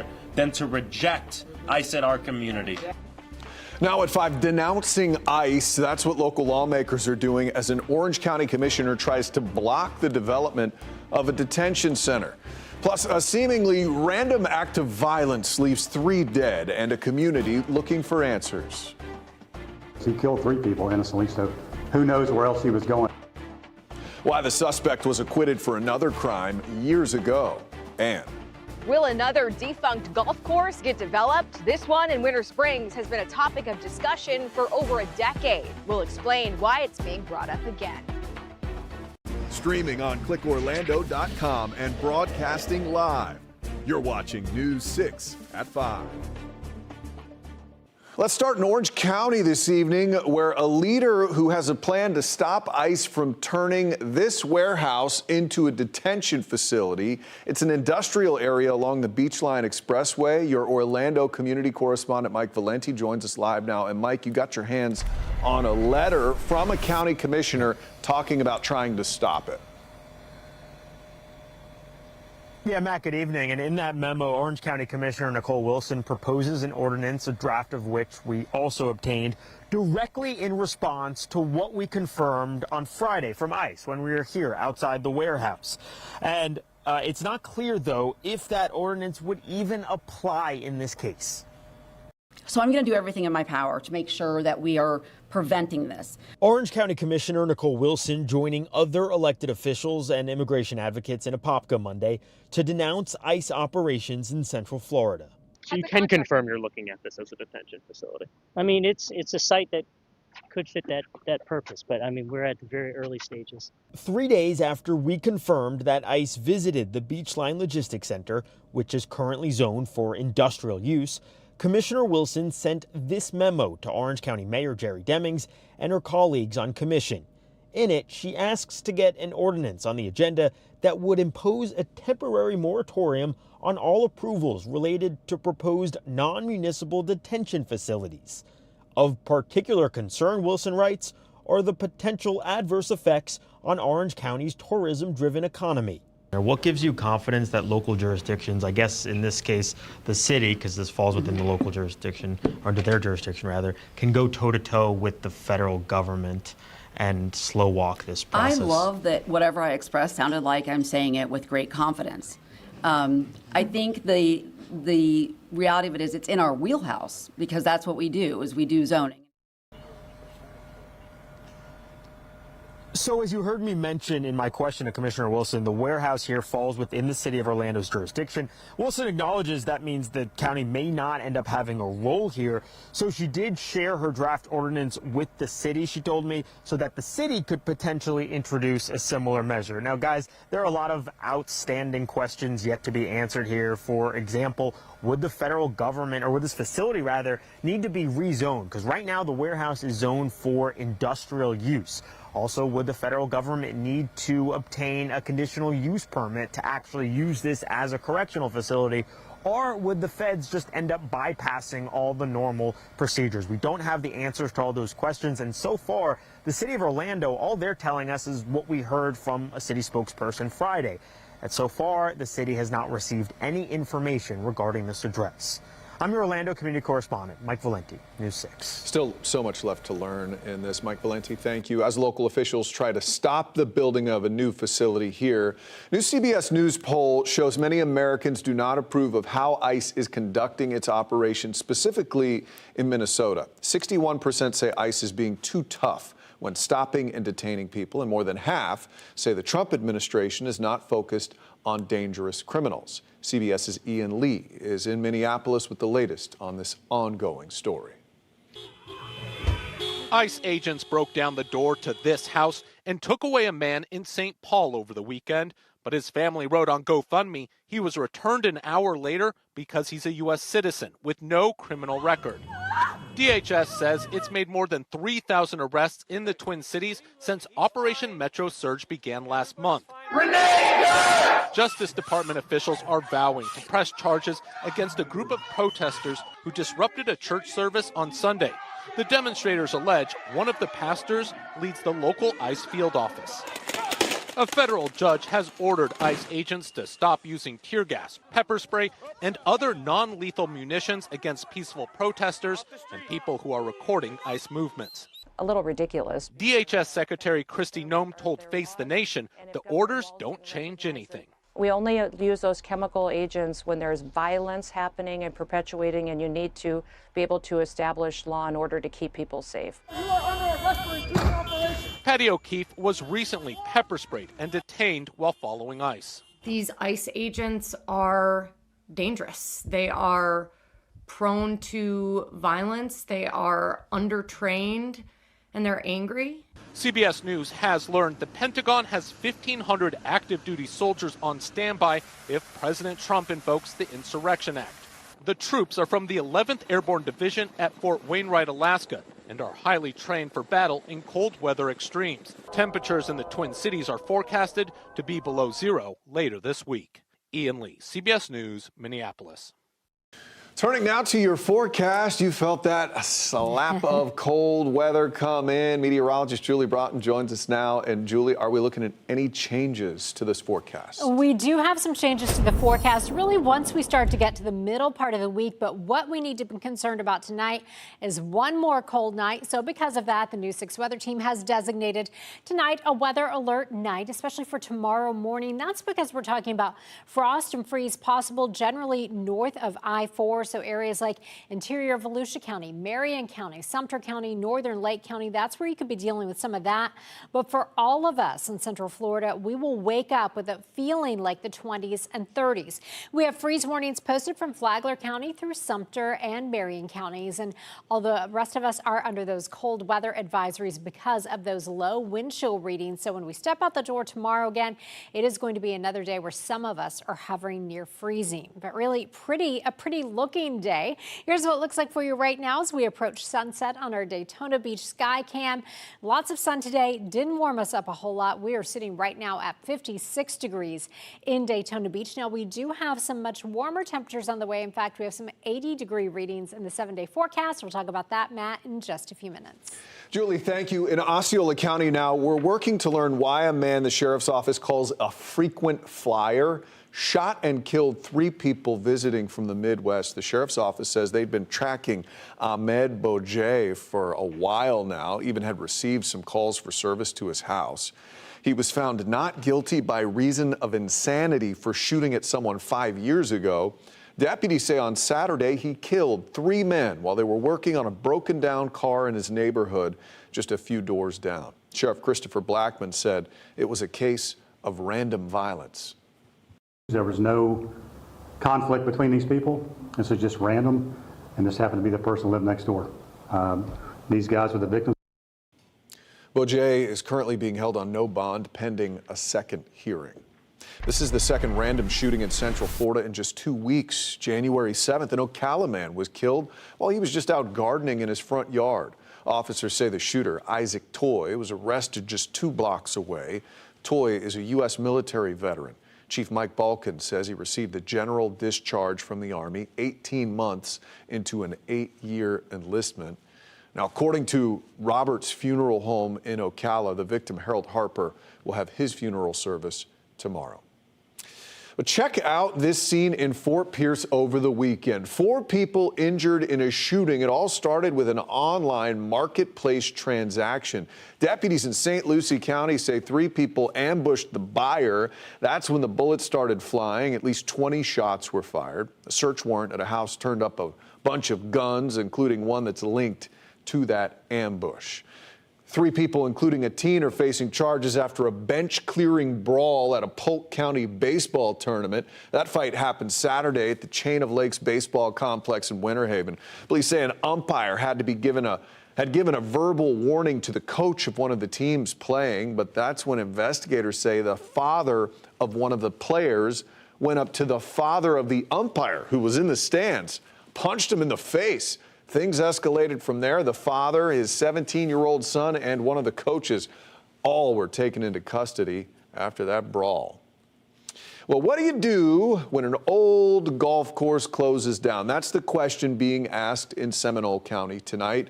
The city of Winter Springs doesn't own the more than 100-acre course, but they do own an easement that stops it from being developed. Your Winter Springs community correspondent, Catherine Silver, is taking a look at how the city is planning for the future. We're here in the Highlands today to talk about the future of the old Winter Springs golf course. It's a topic that keeps coming up through the years, and it just came up again at a recent commission meeting. The club closed years ago and left behind over 100 acres. The city doesn't own the land, but they do hold a 133-acre conservation easement that protects it from development. Definitely. Would you like to see the easement protected? Yes, definitely. Traffic will be a problem, and the whole idea of this residential area will be totally changed. People are talking about this online too. We found this post from Facebook. One woman says her house actually backs up to the easement. She can't imagine businesses and apartments being in her literal backyard. Another says she's lived here for 28 years. Keep the protection easement in place, protect the land from development. We also found these plans from 2023, one of the proposals when they thought about adding bungalows and commercial space. Commissioners briefly gave their thoughts this time around at the first meeting in 2026. Their planning goes beyond just the Highlands. I just am concerned that we're going to have some projects coming, especially towards our open land where it's going to be high density wherever they can. I think having a map that shows at-risk property for development would be very advantageous for us. The city is already working on it. Right now, they're designing the future land use maps. If you're wondering about the future of this golf course in particular, we're not expecting any decision. It's just a broad discussion at this point. In Winter Springs, I'm Catherine Silver, News 6. All right, let's take you for a live look out at Blue Springs State Park, where you can see a bunch of those manatees just chilling out there in the spring, trying to keep warm. But here's a picture we got earlier today. Doesn't even do it justice. Just how many we heard actually were at the park over the weekend. According to the park's website, there were more than 800 sea cows hanging out there. That warm water keeps them comfortable on cold days. The park says it's one of the biggest gatherings of the season. And because of those high numbers, there were quite the wait for people just to get in the park today. The park says rangers and staff are working to keep everybody safe and make sure people can enjoy the park. Well, today we honor civil rights activist Martin Luther King Jr. and all he did during his incredible lifetime. Next at 5, we're taking a look at an event held right here in Central Florida to feed families in his name. This portion of the news is sponsored by Launch Credit Union.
Well, how about this? 1 million meals. That is the goal the Orange County Convention Center had today. For many, Dr. Martin Luther King Jr. Day is a day off, but for thousands of volunteers in Orange County, it became a day of service. Your Orange County community correspondent Jana Manohalal was working hand in hand with volunteers at the warehouse, where it was very loud.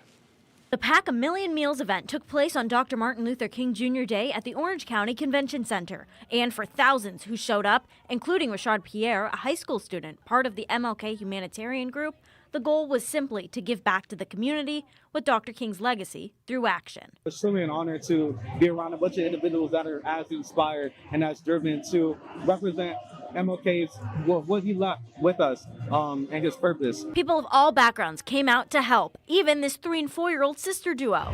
Oh yeah! This is the 3rd annual packing event, and Octavia Murray has seen it all. How long have you been doing this for? 4 years. 4 This is years. my 3rd year. How does it feel being out here doing this? It's rewarding.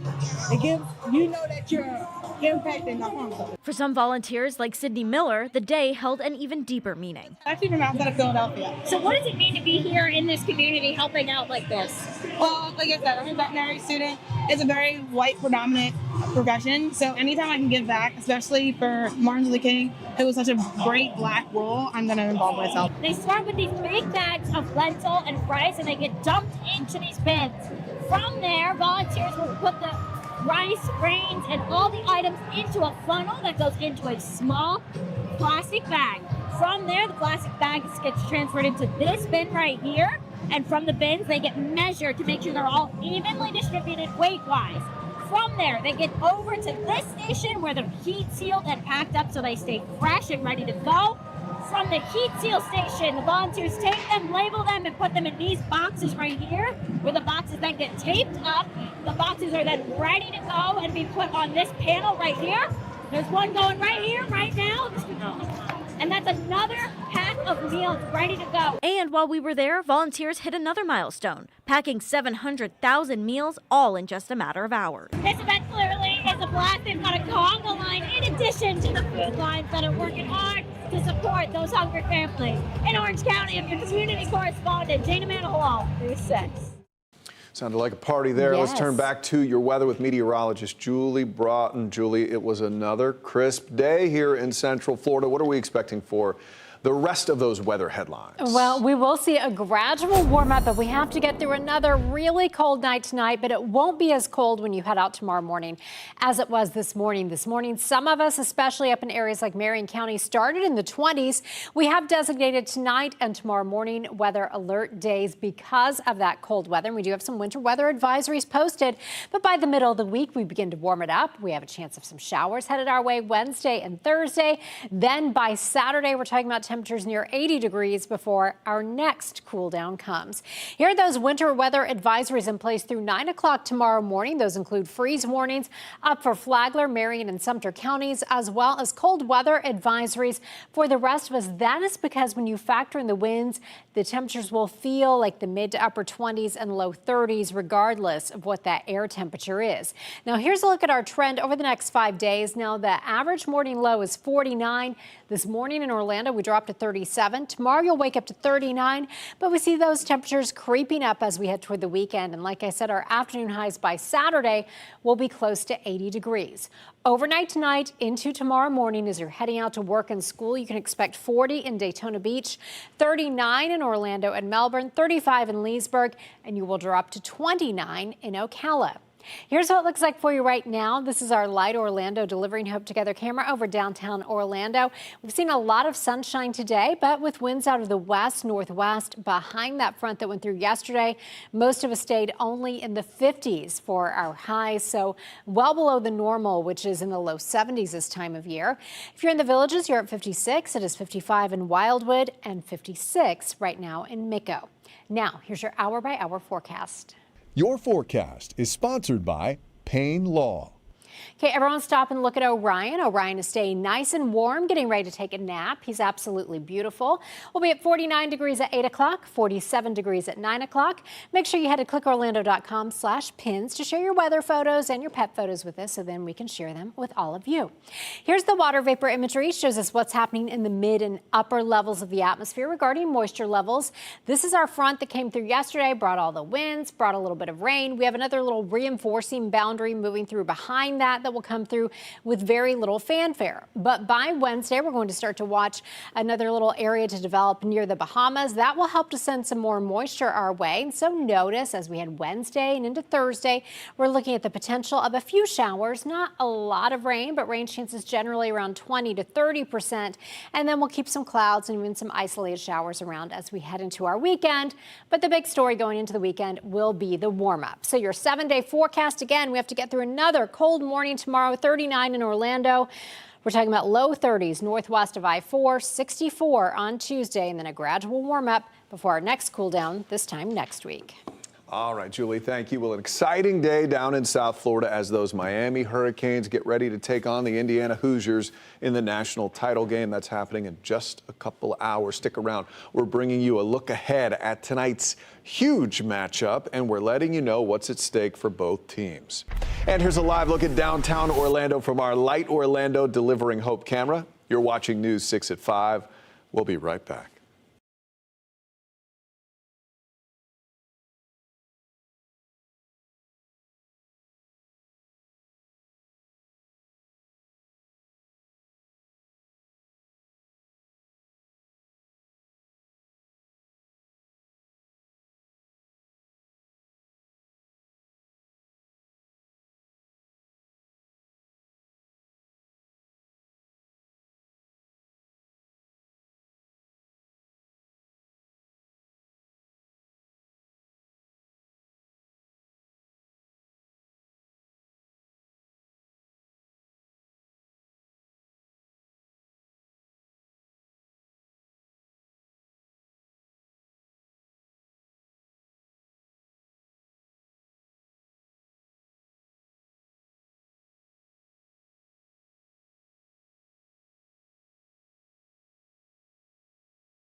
Let's take a live look now in Miami Gardens, where the college football world is preparing for tonight's national championship game. We're getting this video from our sports director, Jamie Say, and our photographer, Nathaniel Rivas.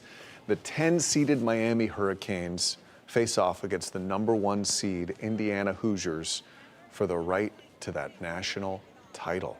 Oh, looks like the tailgaters are out. Indiana has never even gotten a whiff of a national championship. Miami's last title came all the way back in 2001. Both teams come in after great performances in the semifinals, looking to finish off their seasons strong. Should be an incredible game. Indiana is favored down for that home game in Miami.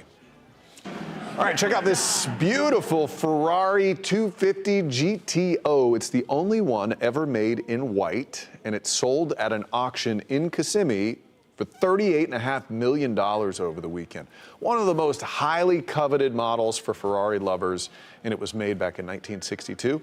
It can go 0 to 60 in about 5 seconds. It was super fast back then, top speed around 174 miles an hour.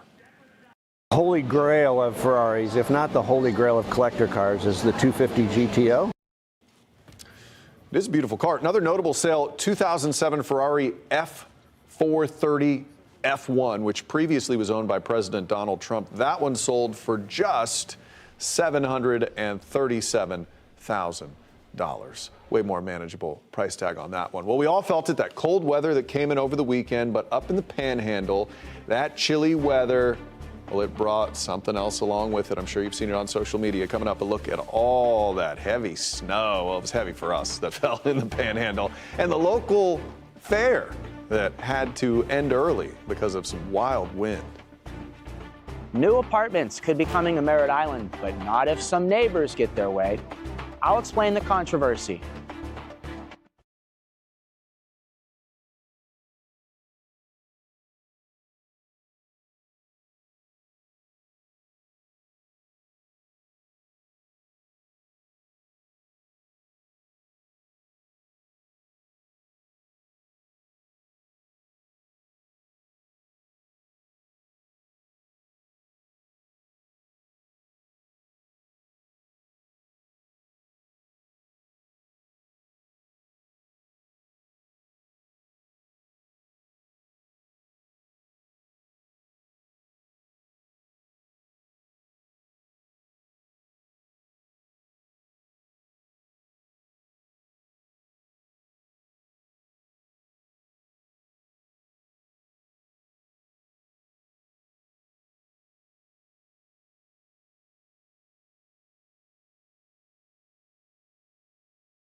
We are following several top stories for you right now. An Orange County leader says she has a plan to try to stop ICE from turning a warehouse in Orlando into a detention facility. It's in an industrial area along the Beach Line Expressway. In a draft, Orange County Commissioner Nicole Wilson proposes an ordinance, but it's not clear if that ordinance would even apply since it falls within the city of Orlando's jurisdiction there. Wilson shared her draft ordinance with the city so they could potentially introduce a similar measure. We'll see what happens. Neighbors in Winter Springs are asking what to do with an old golf course. The city doesn't own the more than 100-acre course, but they do own the 133-acre conservation easement that stops it from being developed. The city's working on a risk property for development map. As far as the future of the course, there's really no decision yet. Thousands of volunteers in Orange County see Martin Luther King Jr. Day as a day of service. The Pack a Million Meals event took place at the Orange County Convention Center. The goal, simply give back to the community with Dr. King's legacy through action. All the tables filling the same meals, red lentil jambalaya for those in need the most. Well, it was a rare weather event in the Sunshine State over the weekend. Snow in the Panhandle. Look, it was sticking too. Here's some video of what we saw. A little bit more than a light dusting, I would say. And we've been telling you temperatures are still cold right now. A freeze warning was issued overnight. That freeze warning has been lifted. You may remember last January, the Panhandle saw record snow when 8 to 10 inches fell in some spots. Surprise more than anything, and not very excited about it. I mean, we live in the South, so it's not something we look forward to. He had that slow southern draw. It wasn't the cold weather creating an issue. Major winds sweep through an area, as you can see here, and even lifted up what looks like tents. Ooh, it did some damage there, forcing the Ren Fair happening in Vieira over the weekend to end early for safety reasons. Those capes were flying all over the place out there at the Ren Fair. I guess we want to get you right over to our meteorologist, Julie Broughton, now. Oh, man, she has got beautiful sunset in the background. Julie, those winds, are we going to have to deal with them anymore this week? We're still seeing some gusty winds, but not like yesterday. And it's so sad because people have been so excited about that fair and it takes so long to set up. But winds were gusting at times up to around 40 to 45 miles per hour. So they did have to shut it down. Winds have come down a lot since then, though. This is what it looks like for you right now in Daytona Beach, our beautiful sunset out there. We saw a lot of sun today, but still kept our temperatures on the cool side. 56 right now in Daytona Beach. Now, we were talking about the winds yesterday. No doubt you experienced that at your house too. Here's a look at our current winds with our gusts. A little bit earlier in Mico, you were seeing winds gusting up to around 20 miles per hour or so.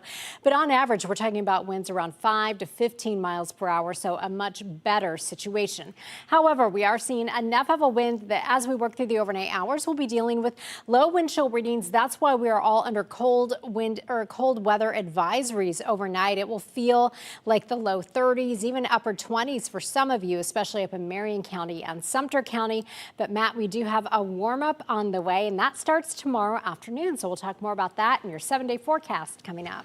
Julie, thank you. We are now one step closer to sending people back to the moon. The Artemis 2 test flight is starting to gain some steam now. Over the weekend, that 11 million pound SLS rocket was taken on a slow, sloth-like 4-mile crawl out to the launch pad 39B at Kennedy Space Center. It'll be the first mission with astronauts riding on this massive rocket. They're going to go on a 10-day test flight, looping around the moon and back. It'll be the farthest the U.S. has ever gone into space. Now, this is the start of a very long journey. Now, we ended our last human exploration of the moon at Apollo 17, the 17th mission. Now, I hope someday my kids are going to be watching, maybe decades into the future, the Artemis 100 mission. So the launch window opens February 6th. We'll be covering it very closely. A growing Brevard County community hasn't built a new apartment complex in decades, and it might stay that way if some neighbors fed up with traffic get their way. Your Merritt Island community correspondent James Sparvero is in the neighborhood. He's hearing the concerns about that proposal. The developer tells James it will compromise with upset neighbors. It could be one of Merritt Island's first new apartment complexes built in 35 years. More than 200 apartments are proposed here near Courtney Parkway and the 528. But locals already have concerns about the traffic here right now. Ben Adams told me more reasons he says neighbors don't want to trade these woods and wetlands for an apartment complex. To hear a proposed change like this to your neighborhood, how do you guys feel about this? We don't want it. We don't want all these people. And I know that sounds bad, but this area is not built to be overcrowded. We'll bring new apartments, will be new opportunities for people to move into the area, to work in this area. Last week, before Brevard County's Planning and Zoning Board, the developer, Rangewater Real Estate, said to compromise with neighbors I met like Ben, the 8 apartment buildings would only be 3 stories tall, and the apartments would be 100 feet away from the neighborhood. That way there'd still be trees in neighbors' backyards. To accommodate and to be the best neighbor that we can possibly be. Rangewater also wants to extend the right turning lane from Pioneer onto Courtney to help with traffic, and it says it will preserve about an acre of wetlands. The final say comes down to a county commission meeting on February 5th.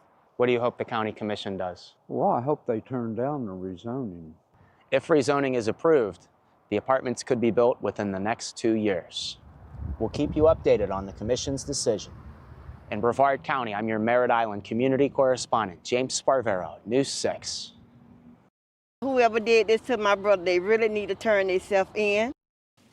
A sister speaking out weeks after her brother was found nearly beaten to death the day after Christmas. Her brother, Bernard Jackson's been in the hospital since December 26th. That's when Orlando police say they found Bernard badly beaten near West Anderson Street. No one has been arrested yet. His sister says she wants justice. If it happened to one of their family members, you'll want somebody to come and talk, tell what happened, because that's just the right thing to do. Police are looking for more info, offering a $5,000 reward for it. President Donald Trump has linked his aggressive push to acquire Greenland to a Nobel Peace Prize snub. The revelation came in a text message to Norway's prime minister, and as President Trump escalates a trade war with Europe. Karen Kaifa reports from Washington. President Donald Trump tying his pursuit of Greenland to a snub by Norway's Nobel Prize Committee. In a text message to Norway's Prime Minister Sunday, Trump said, quote, "Considering your country decided not to give me the Nobel Peace Prize for having stopped 8 wars plus, I no longer feel an obligation to think purely of peace." Trump's escalating threats shaking NATO allies, including Denmark, of which Greenland is an autonomous part. We're not willing to give up the sovereignty and hand over 57,000 Danish citizens to become Americans against their will. Trump also threatened an additional 10% tariff on goods from several European countries that oppose his plan. UK Prime Minister Keir Starmer on Monday called for tensions to cool. The use of tariffs against allies is completely wrong. It is not the right way to resolve differences within an alliance. Italian Prime Minister Giorgia Meloni, who has had positive relations with Trump, also called the tariff threat a mistake. I wanted to say that the prediction of an increase in tariffs against those nations that choose to contribute to the security of Greenland is, in my opinion, a mistake. The EU, in retaliation, considering a so-called trade bazooka that would cut off U.S. access to key European markets and other economic countermeasures. Trump has previously insisted a U.S. Greenland acquisition is key to national security and keeping Russian and Chinese ships out of the region. Greenland's premier said on social media Monday, quote, "We don't let ourselves be pressured. We stand firm on dialogue, on respect, and on international law." In Washington, I'm Karen Kaifa. Here's some wild video we just got in today out of Castleberry. The Seminole Fire Department posted this video of a shed that was on fire right off Anchor Road. You could see flames and smoke shooting into the sky while firefighters try to put this thing out. Fire officials say this thing was knocked out and didn't spread to any other buildings. Nice work by them. No injuries were reported, according to Seminole Fire, and the cause of that fire is still under investigation. Well, meet Brody the dog. He's been at Orange County Animal Services longer than any other pet at the facility. The story of how he got there might just pull at your heartstrings, too. Our trooper Steve Montiero tells us Brody's story and shows us he definitely deserves a good home.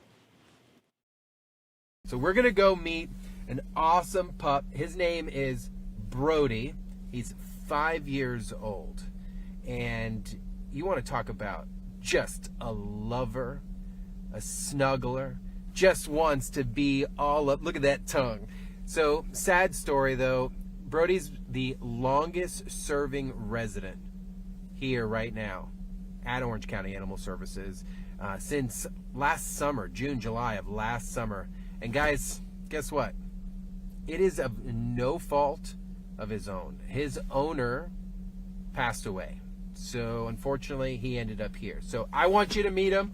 I want you guys to meet this amazing dog. And so I got to come out and meet Brody a little while ago, and he just melts in your arms a little bit. He's a big mush, this dog. Talk to me about Brody. He's 5 years old and sadly one of our longest residents.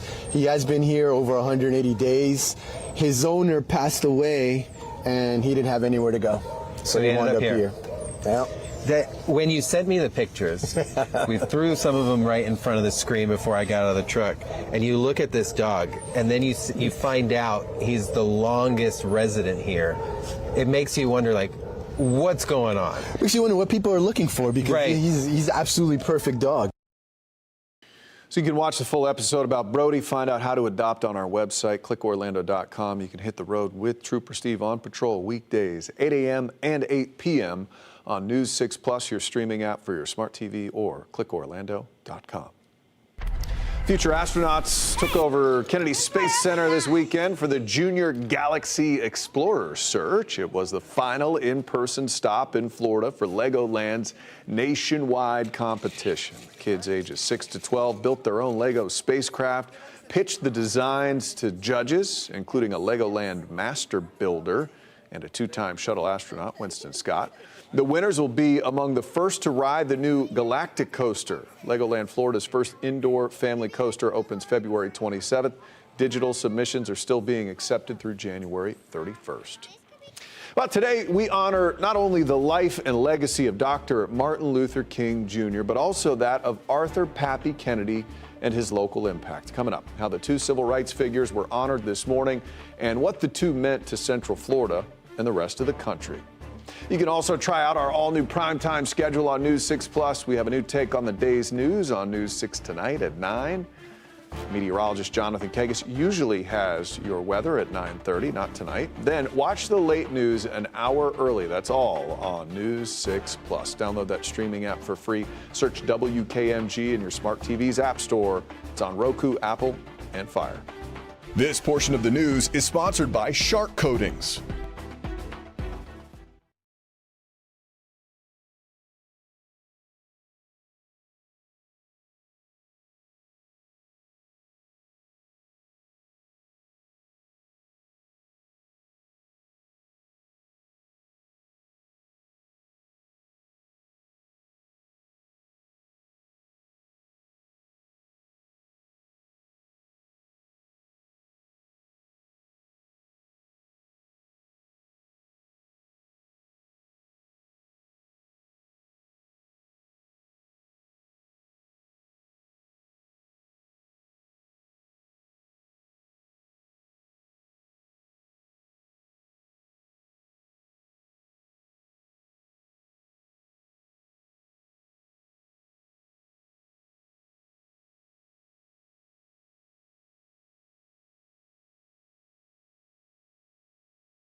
It's Central Florida's largest gathering of local leaders to pay tribute to two civil rights pioneers. I'm News 6's Mark Lehman, and this Martin Luther King Day marked the 35th annual Arthur Pappy Kennedy Prayer Breakfast here at First Baptist Orlando. The event not only paying tribute, but also demonstrating a commitment to strengthen the community. You are love, you bring light to... A morning of fellowship and inspiration. Hundreds of civic leaders, pastors, and residents coming together to honor the legacies of Dr. Martin Luther King Jr. on a national level and Arthur Pappy Kennedy's impact locally. I think about him not giving up because his first time at election, he lost, but then he tried again and he ended up winning. So never give up on your dreams, just like Dr. Martin Luther King as well, too. He had dreams as well, too, so never to give up.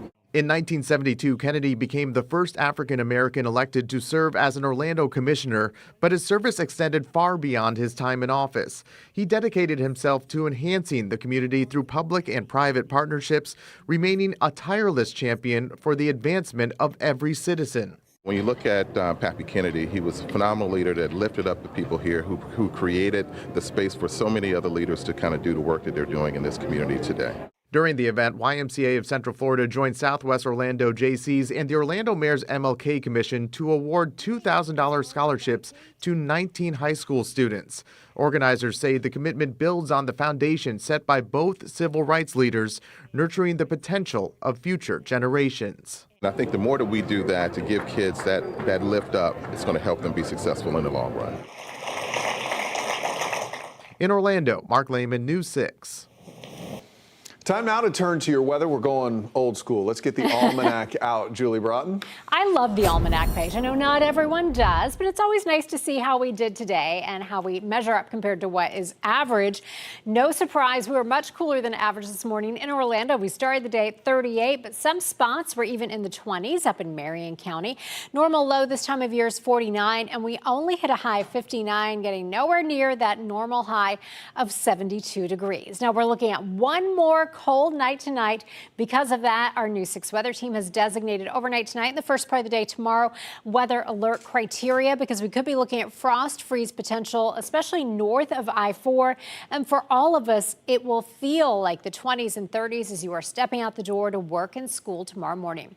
We do have some winter weather advisories posted again. I just think for one more night. So we have freeze warnings for Flagler, Marion, and Sumter counties, and cold weather advisories posted for all of Central Florida. Again, we're looking at wind chill readings feeling like the mid to upper 20s to low 30s. So it is going to be another morning where it's going to be kind of shocking when you step out the door. 39 overnight tonight in Orlando. Ocala, you go down to 29 degrees. If you're in Wedgefield, 38 for your overnight low. 34 for those of you up in Bay Lake. 37 in Hullapaw, and you're looking at 39 in St. Cloud. Kenansville, you will see an overnight low of 36 degrees. Here's how it looks for us right now at 5:48. This is our Light Orlando Delivering Hope Together camera over downtown Orlando. Seeing it looks like a little bit of a haze out there. Overall, partly cloudy skies, 57 right now. And we had that front go through yesterday. That's why it was so windy at times. We're seeing those winds behind that front from the west-northwest, which has brought that cooler air in. Still sitting at 55 in Ocala and the Villages. Wildwood also at 55. And Titusville, you are at 57. Now, here's your hour-by-hour forecast. Your forecast is sponsored by Advent Health. Okay, this is Jewel Bean. She has the right idea. She's getting a lot of use out of her sweater lately, and I like the colors. They look very nice on her, very, very Palm Beach inspired. 51 degrees at 7 o'clock. We cool into the upper 40s by 8 o'clock and 47 degrees at 9 o'clock. Head to clickorlando.com/pin so you can share your weather and your pet photos with us. Now, we've seen on all of our cameras today so much blue sky. Here is our front that went through yesterday. That brought us some clouds, a little bit of rain, some wind. Drier air has built in behind that, and so we'll see a lot of sunshine again tomorrow. But by Wednesday on the clouds and rain forecast, notice we'll start to see some more moisture rolling in from the Atlantic, so we'll bring a few showers into the picture on Wednesday and even a little bit better chance of a little bit of rain on Thursday. We're not talking about a lot of rain, not talking about drought busting rain, but at this point we will take any rain we can get. 7-day forecast looking like this. Again, we start the day for most of us in the 30s tomorrow morning. That warming trend though does begin tomorrow afternoon, going into the low to mid 60s. Back in the normal range by Wednesday, then close to 80 on Saturday before another front comes through, cooling us down into Monday. All right, Julie, thank you. Well, pedestrian safety is top of mind across the state, especially here in Central Florida, where you've probably seen people cross busy, dangerous intersections right in front of you plenty of times. Well, coming up, the new bill that aims to protect anybody crossing the road, including what would be added at certain intersections to improve safety. Coming up in the morning, ending the party atmosphere along a popular local lake. Yeah, where you can weigh in before the final vote on some strict new rules. Plus, we've got another chilly morning on tap. I know you're like, when will it end? Well, Candace will track the conditions county by county. We'll see you for News 6 mornings starting at 6. Here's a live look at downtown Mount Dora, looking beautiful tonight. It's crisp across Central Florida. You're watching News 6 at 5. We'll be right back.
Road safety always top of mind in the Sunshine State, especially here in Central Florida.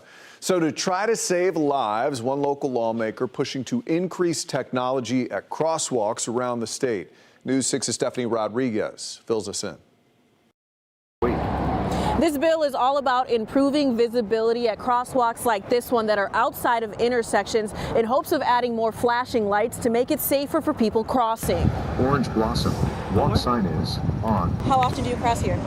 Every day. Sasha Liz Soto feels better crossing Orange Blossom Trail now that it's lined with flashing beacons. It was really hard for us to cross because the cars wouldn't stop. A new bill aims to give others that same sense of security. Representative Jay Alvarez presented it this week. This is a target data-driven safety enhancement aligning with FDOT's traffic engineering manual and national best practices. The bill is all about the design and construction plans for certain crosswalks that are located outside of a typical intersection. It would require those design plans to include traffic control devices that have lights to make it safer for pedestrians to cross the streets. The change would only apply to crosswalks in school zones or a road with a speed limit over 35 miles per hour. This bill does not mandate the installation of a crosswalk and only applies prospectively to new crosswalk installations should a local government choose to install mid-block. A change Soto hopes will help save lives. The streets are too long and people need to cross, constantly. In Orlando, Stephanie Rodriguez, News 6. News 6 at 6 is next. We're following some big stories for you tonight. ICE still considering opening up a detention center in Central Florida. Coming up, what local leaders are looking into as a way to maybe try to block this happening from Orlando. And well, 3 tourists were shot over the weekend. I spoke to neighbors in this area. Coming up, what they have to say after that suspect was arrested. here's a live look at downtown Orlando from our Light Orlando Delivering Hope camera. Wow, it looks gorgeous out there tonight. You're watching News 6. We'll be right back.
A second random act of violence is shaking some communities in Central Florida. Now on News 6 at 6, neighbors are speaking out after 3 people were killed on vacation. It just shows that no matter what, within a matter of minutes, within a matter of seconds, your whole life can change. What we're now learning as the suspect is now in custody. Plus, as ICE considers opening a detention center in Orange County, local elected officials are thinking of ways to block it. And it's one of the biggest nights in all of sports, and it's happening right here in Florida. We're getting you ready for the national championship.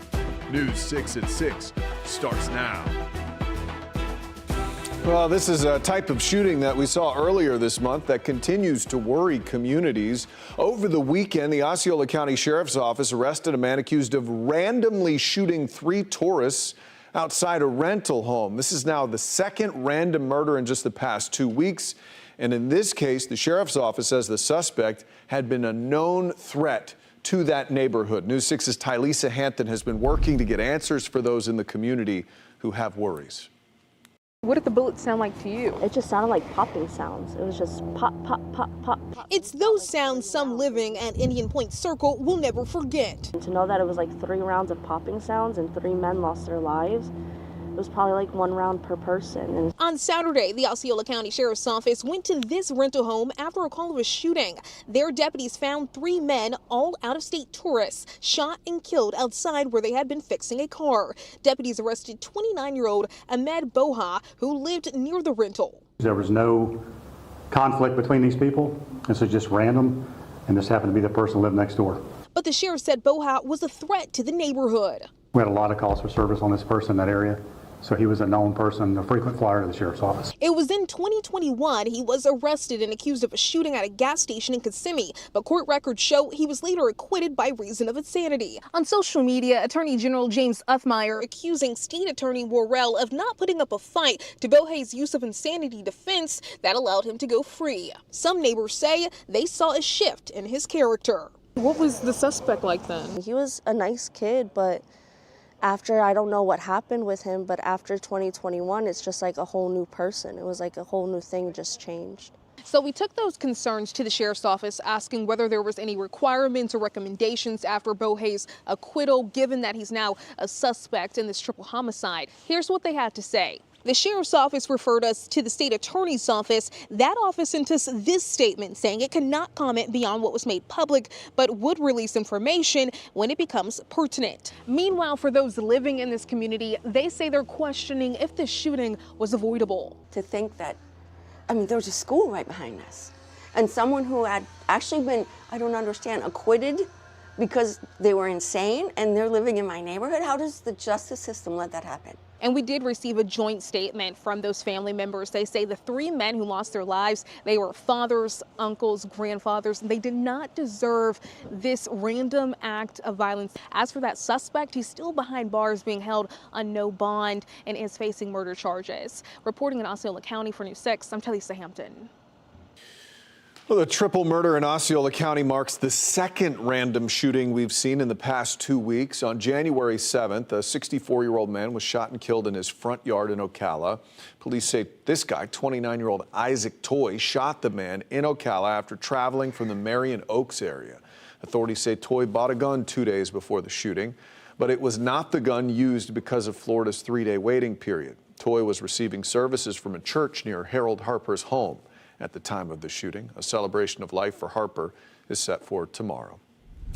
Tonight, Orlando police are offering a $5,000 reward for information about the people who attacked a man on a Paramore Street. Bernard Jackson was found on West Anderson Street, nearly beaten to death 1 day after Christmas. He's been in the hospital ever since. Your Paramore community correspondent, Jarrell Baker, spoke with Jackson's sister, who says she hopes the higher reward will serve justice. If it happened to one of their family members, you'll want somebody to come and talk, tell what happened, because that's just the right thing to do. Again, Orlando police now offering a $5,000 reward for information. We have some more info on clickorlando.com. Right now, we need to get a check of that weather with meteorologist Julie Broughton. We have seen a cool down. We see an incredible sunrise behind you. Isn't that beautiful? It looks so good. Yeah, this is a shot from our Daytona Beach sky cam. You can see looking absolutely gorgeous out there. Not feeling quite as beautiful. Temperatures today struggled and didn't even get out of the 50s in most spots. So right now we're seeing clear skies, 52 degrees right now in Daytona Beach. Now, because we're looking at another unusually cold night tonight, our weather team has designated tonight and tomorrow morning weather alert periods because we're looking at that potential of some frost and freeze north of I-4 and also wind chill readings in the 20s and 30s for all of Central Florida. In fact, here's what you'll be stepping out the door to tomorrow. This is what we're expecting at 7 o'clock tomorrow morning.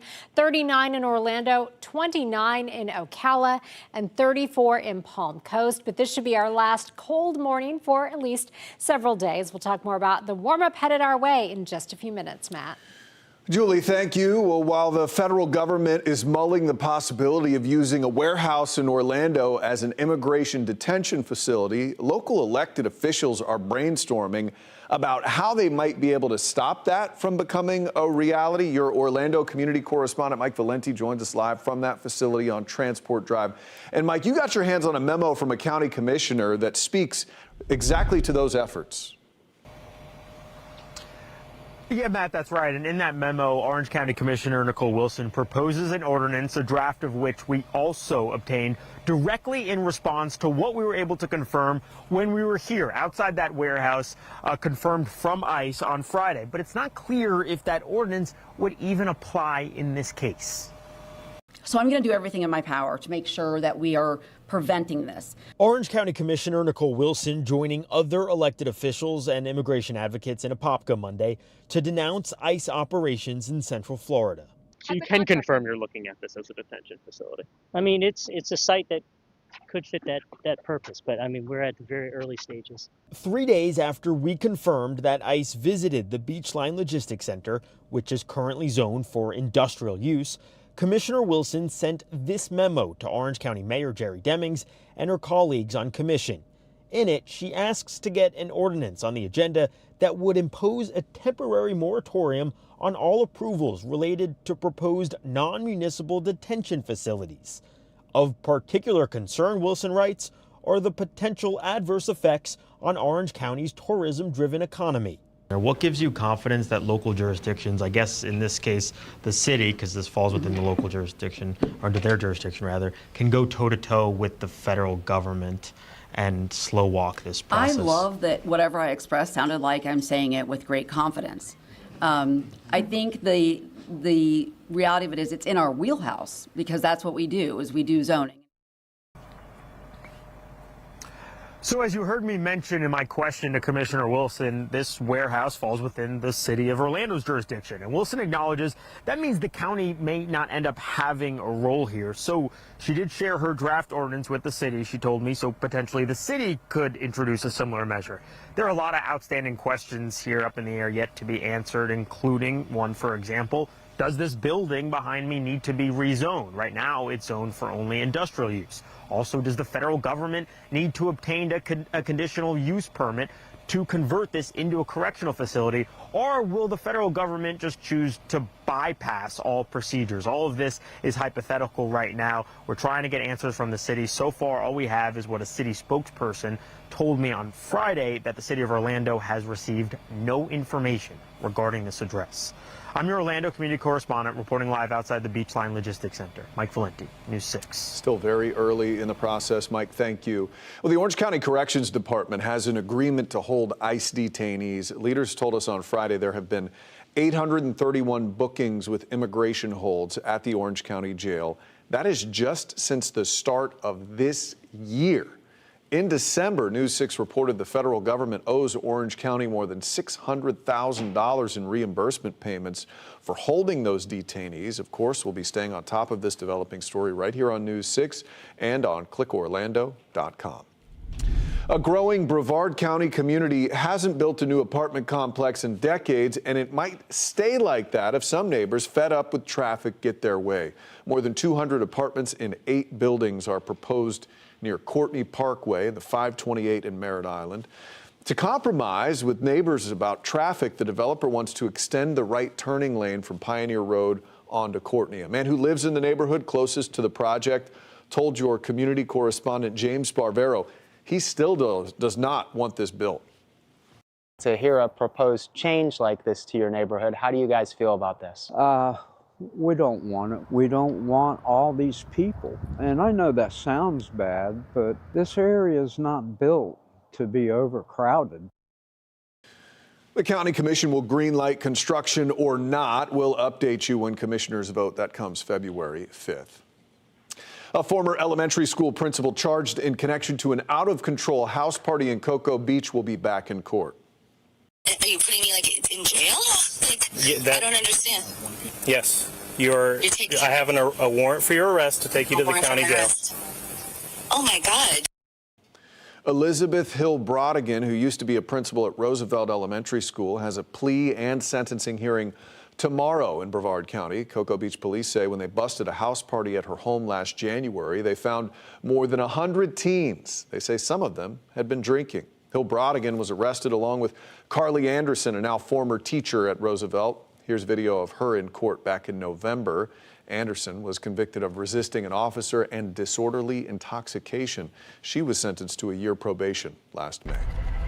Well, it's finally here, one of the biggest days in all of sports, the College Football National Championship, in what's basically a home game. The Miami Hurricanes are taking on the Indiana Hoosiers. Both teams looking to end a championship drought tonight.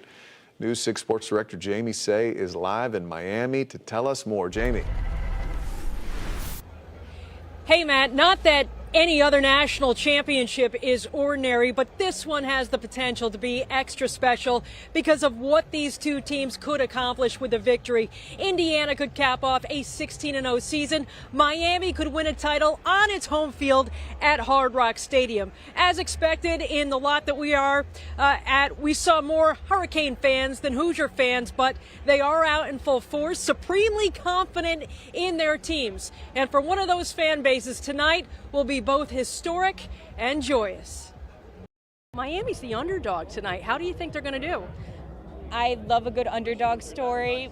We also love the Mendoza story. We have a lot of Columbus alums, but the underdog story is just such a great story, and it's hard to beat the Canes pull through. The Canes pull through, even when you think they don't, they'll pull through. It's a pretty amazing situation. It's kind of surreal, honestly. Why did you guys, felt like you guys probably had to come down here to see some history? So in my lifetime, we've never been to a Rose Bowl. We've never been to a really meaningful bowl game in my lifetime. So this has been a once-in-a-lifetime thing. I'm like, we cannot miss this. What's your prediction for the game tonight? I think IU 45-6. I think Miami's going to pull the upset. When did you graduate from the University of Miami? 1957. 1957. So you've seen it all. You've seen this football program develop. What do you think about tonight? This is the biggest thing to hit Miami in years. And I'll tell you, this when we win this game, Miami will go absolutely berserk. And we will see about that. By the way, that Miami alum, he's 90 years old. He lives in California. He is fighting cancer, still had to be here tonight for this national championship. We heard from the fans, but coming up in sports, we'll hear from the quarterbacks and the coaches of the Hurricanes and the Hoosiers. Live outside Hard Rock Stadium in Miami Gardens, I'm Jamie Say, News 6. Matt, back to you. It should be a good one, Jamie. Thank you. Well, a wild scene out of Winter Haven is catching the eyes of many tonight after a fight breaks out during a baseball tournament. Coming up, what we're now learning after this scary scene happened after a warning from an umpire. This portion of the news is sponsored by Advent Health.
3 people, including a teen, facing charges after a bench-clearing brawl in Polk County. A fight happened Saturday at the Chain of Lakes baseball complex in Winter Haven. Police say an umpire had given a verbal warning to a coach of one of the teams.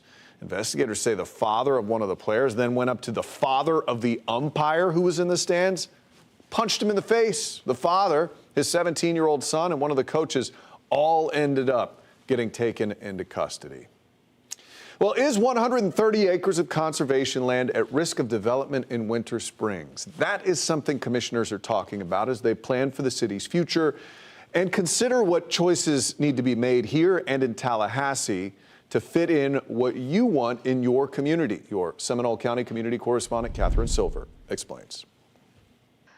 We're here in the Highlands today to talk about the future of the old Winter Springs golf course. It's a topic that keeps coming up through the years, and it just came up again at a recent commission meeting. The club closed years ago and left behind over 100 acres. The city doesn't own the land, but they do hold a 133-acre conservation easement that protects it from development. Definitely. Would you like to see the easement protected? Yes, definitely. Traffic will be a problem, and the whole idea of this residential area will be totally changed. People are talking about this online too. We found this post from Facebook. One woman says her house actually backs up to the easement. She can't imagine businesses and apartments being in her literal backyard. Another says she's lived here for 28 years. Keep the protection easement in place, protect the land from development. We also found these plans from 2023, one of the proposals when they thought about adding bungalows and commercial space. Commissioners briefly gave their thoughts this time around at the first meeting in 2026. Their planning goes beyond just the Highlands. I just am concerned that we're going to have some projects coming, especially towards our open land where it's going to be high density wherever they can. I think having a map that shows at-risk property for development would be very advantageous for us.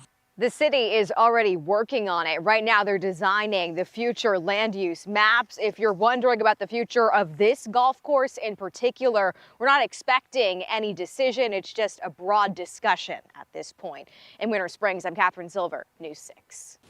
Time now to check with Julie Broughton, your meteorologist, for a look at your weather. Unpopular opinion, I thought it was great outside today, Julie. Maybe a little on the cool side, but nice. A little on the cool side, but beautiful once we got past the very frigid morning where some of us even woke up in the 20s.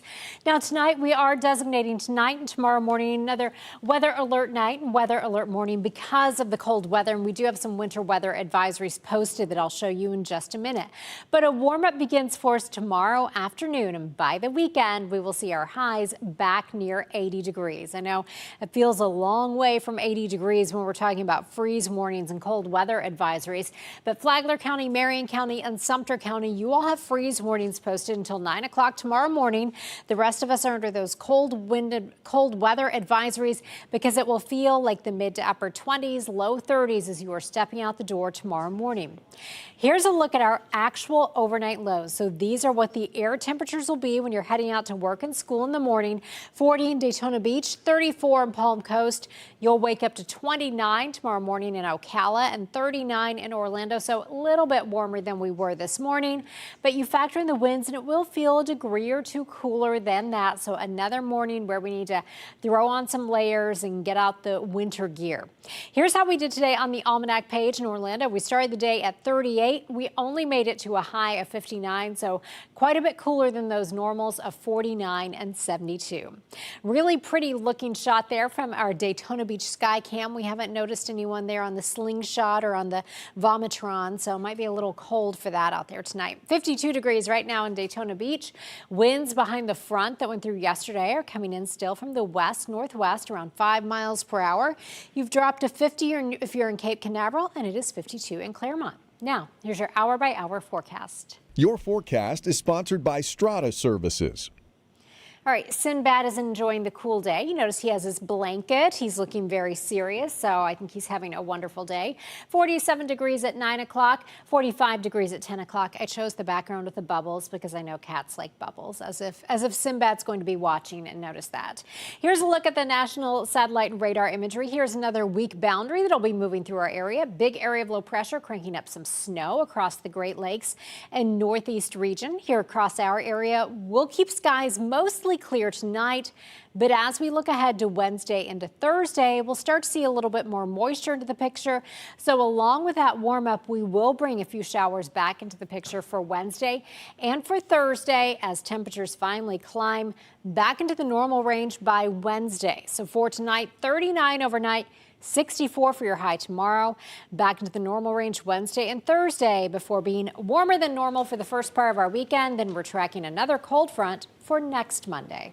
All right, they keep coming, Julie. Thank you. Well, Ryan is here with sports. Of course, all eyes tonight on the Canes and the Hoosiers. Yeah, Matt, Indiana is favored to win the national championship, but Miami gets to play the biggest game of the year on its home turf. We will have a live report from Jamie Say just ahead, and some other big football news out of South Florida. Looks like the Dolphins have found their new head coach, Jeff Hafley. Most recently, the defensive coordinator in Green Bay, reportedly the new man in charge in Miami.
Welcome back to News 6. It is game night in South Florida. The hardware is in Hard Rock.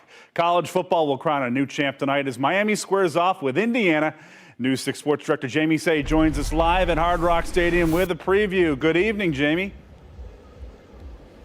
Good evening, Ryan. The Cinderella Indiana Hoosiers are playing in the Miami Hurricanes Castle tonight. Indiana will look for its first ever national championship, while the Hurricanes will try to become college football's first team to win a title at its home stadium. So much history on the line tonight in the College Football National Championship, which will kick off at around 8. Let's take a look to see how both teams got to this game. Miami, of course, was the last team admitted to the playoffs, and all they did once they got in was beat Texas A&M, beat Ohio State, and beat Ole Miss. The Hurricanes are coming in on a 7-game winning streak.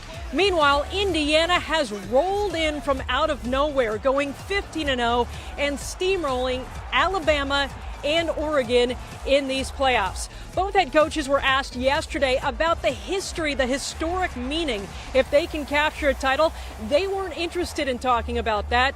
Both coaches say it's all about execution. I don't think this game is about flash. You know, this is going to be substance, right? Blocking and tackling, throwing and catching and running and covering and all the things that go with playing high-level football. You stay focused on the here and now, control the controllables. There's so many externalities to this game, you know, playing Miami, in Miami, that you can get wrapped up in all the emotion. However, I want to keep it focused on football. Probably the coolest thing of all of this is the opportunity to play in our home stadium for a national championship in front of our home crowd in our home city. I mean, what an unbelievable opportunity. And we're going to get in their home stadium right now, live outside Hard Rock Stadium. I'm Jamie Say, News 6. Ryan, back to you. Let's hope it's a great one tonight, guys. Have a great night.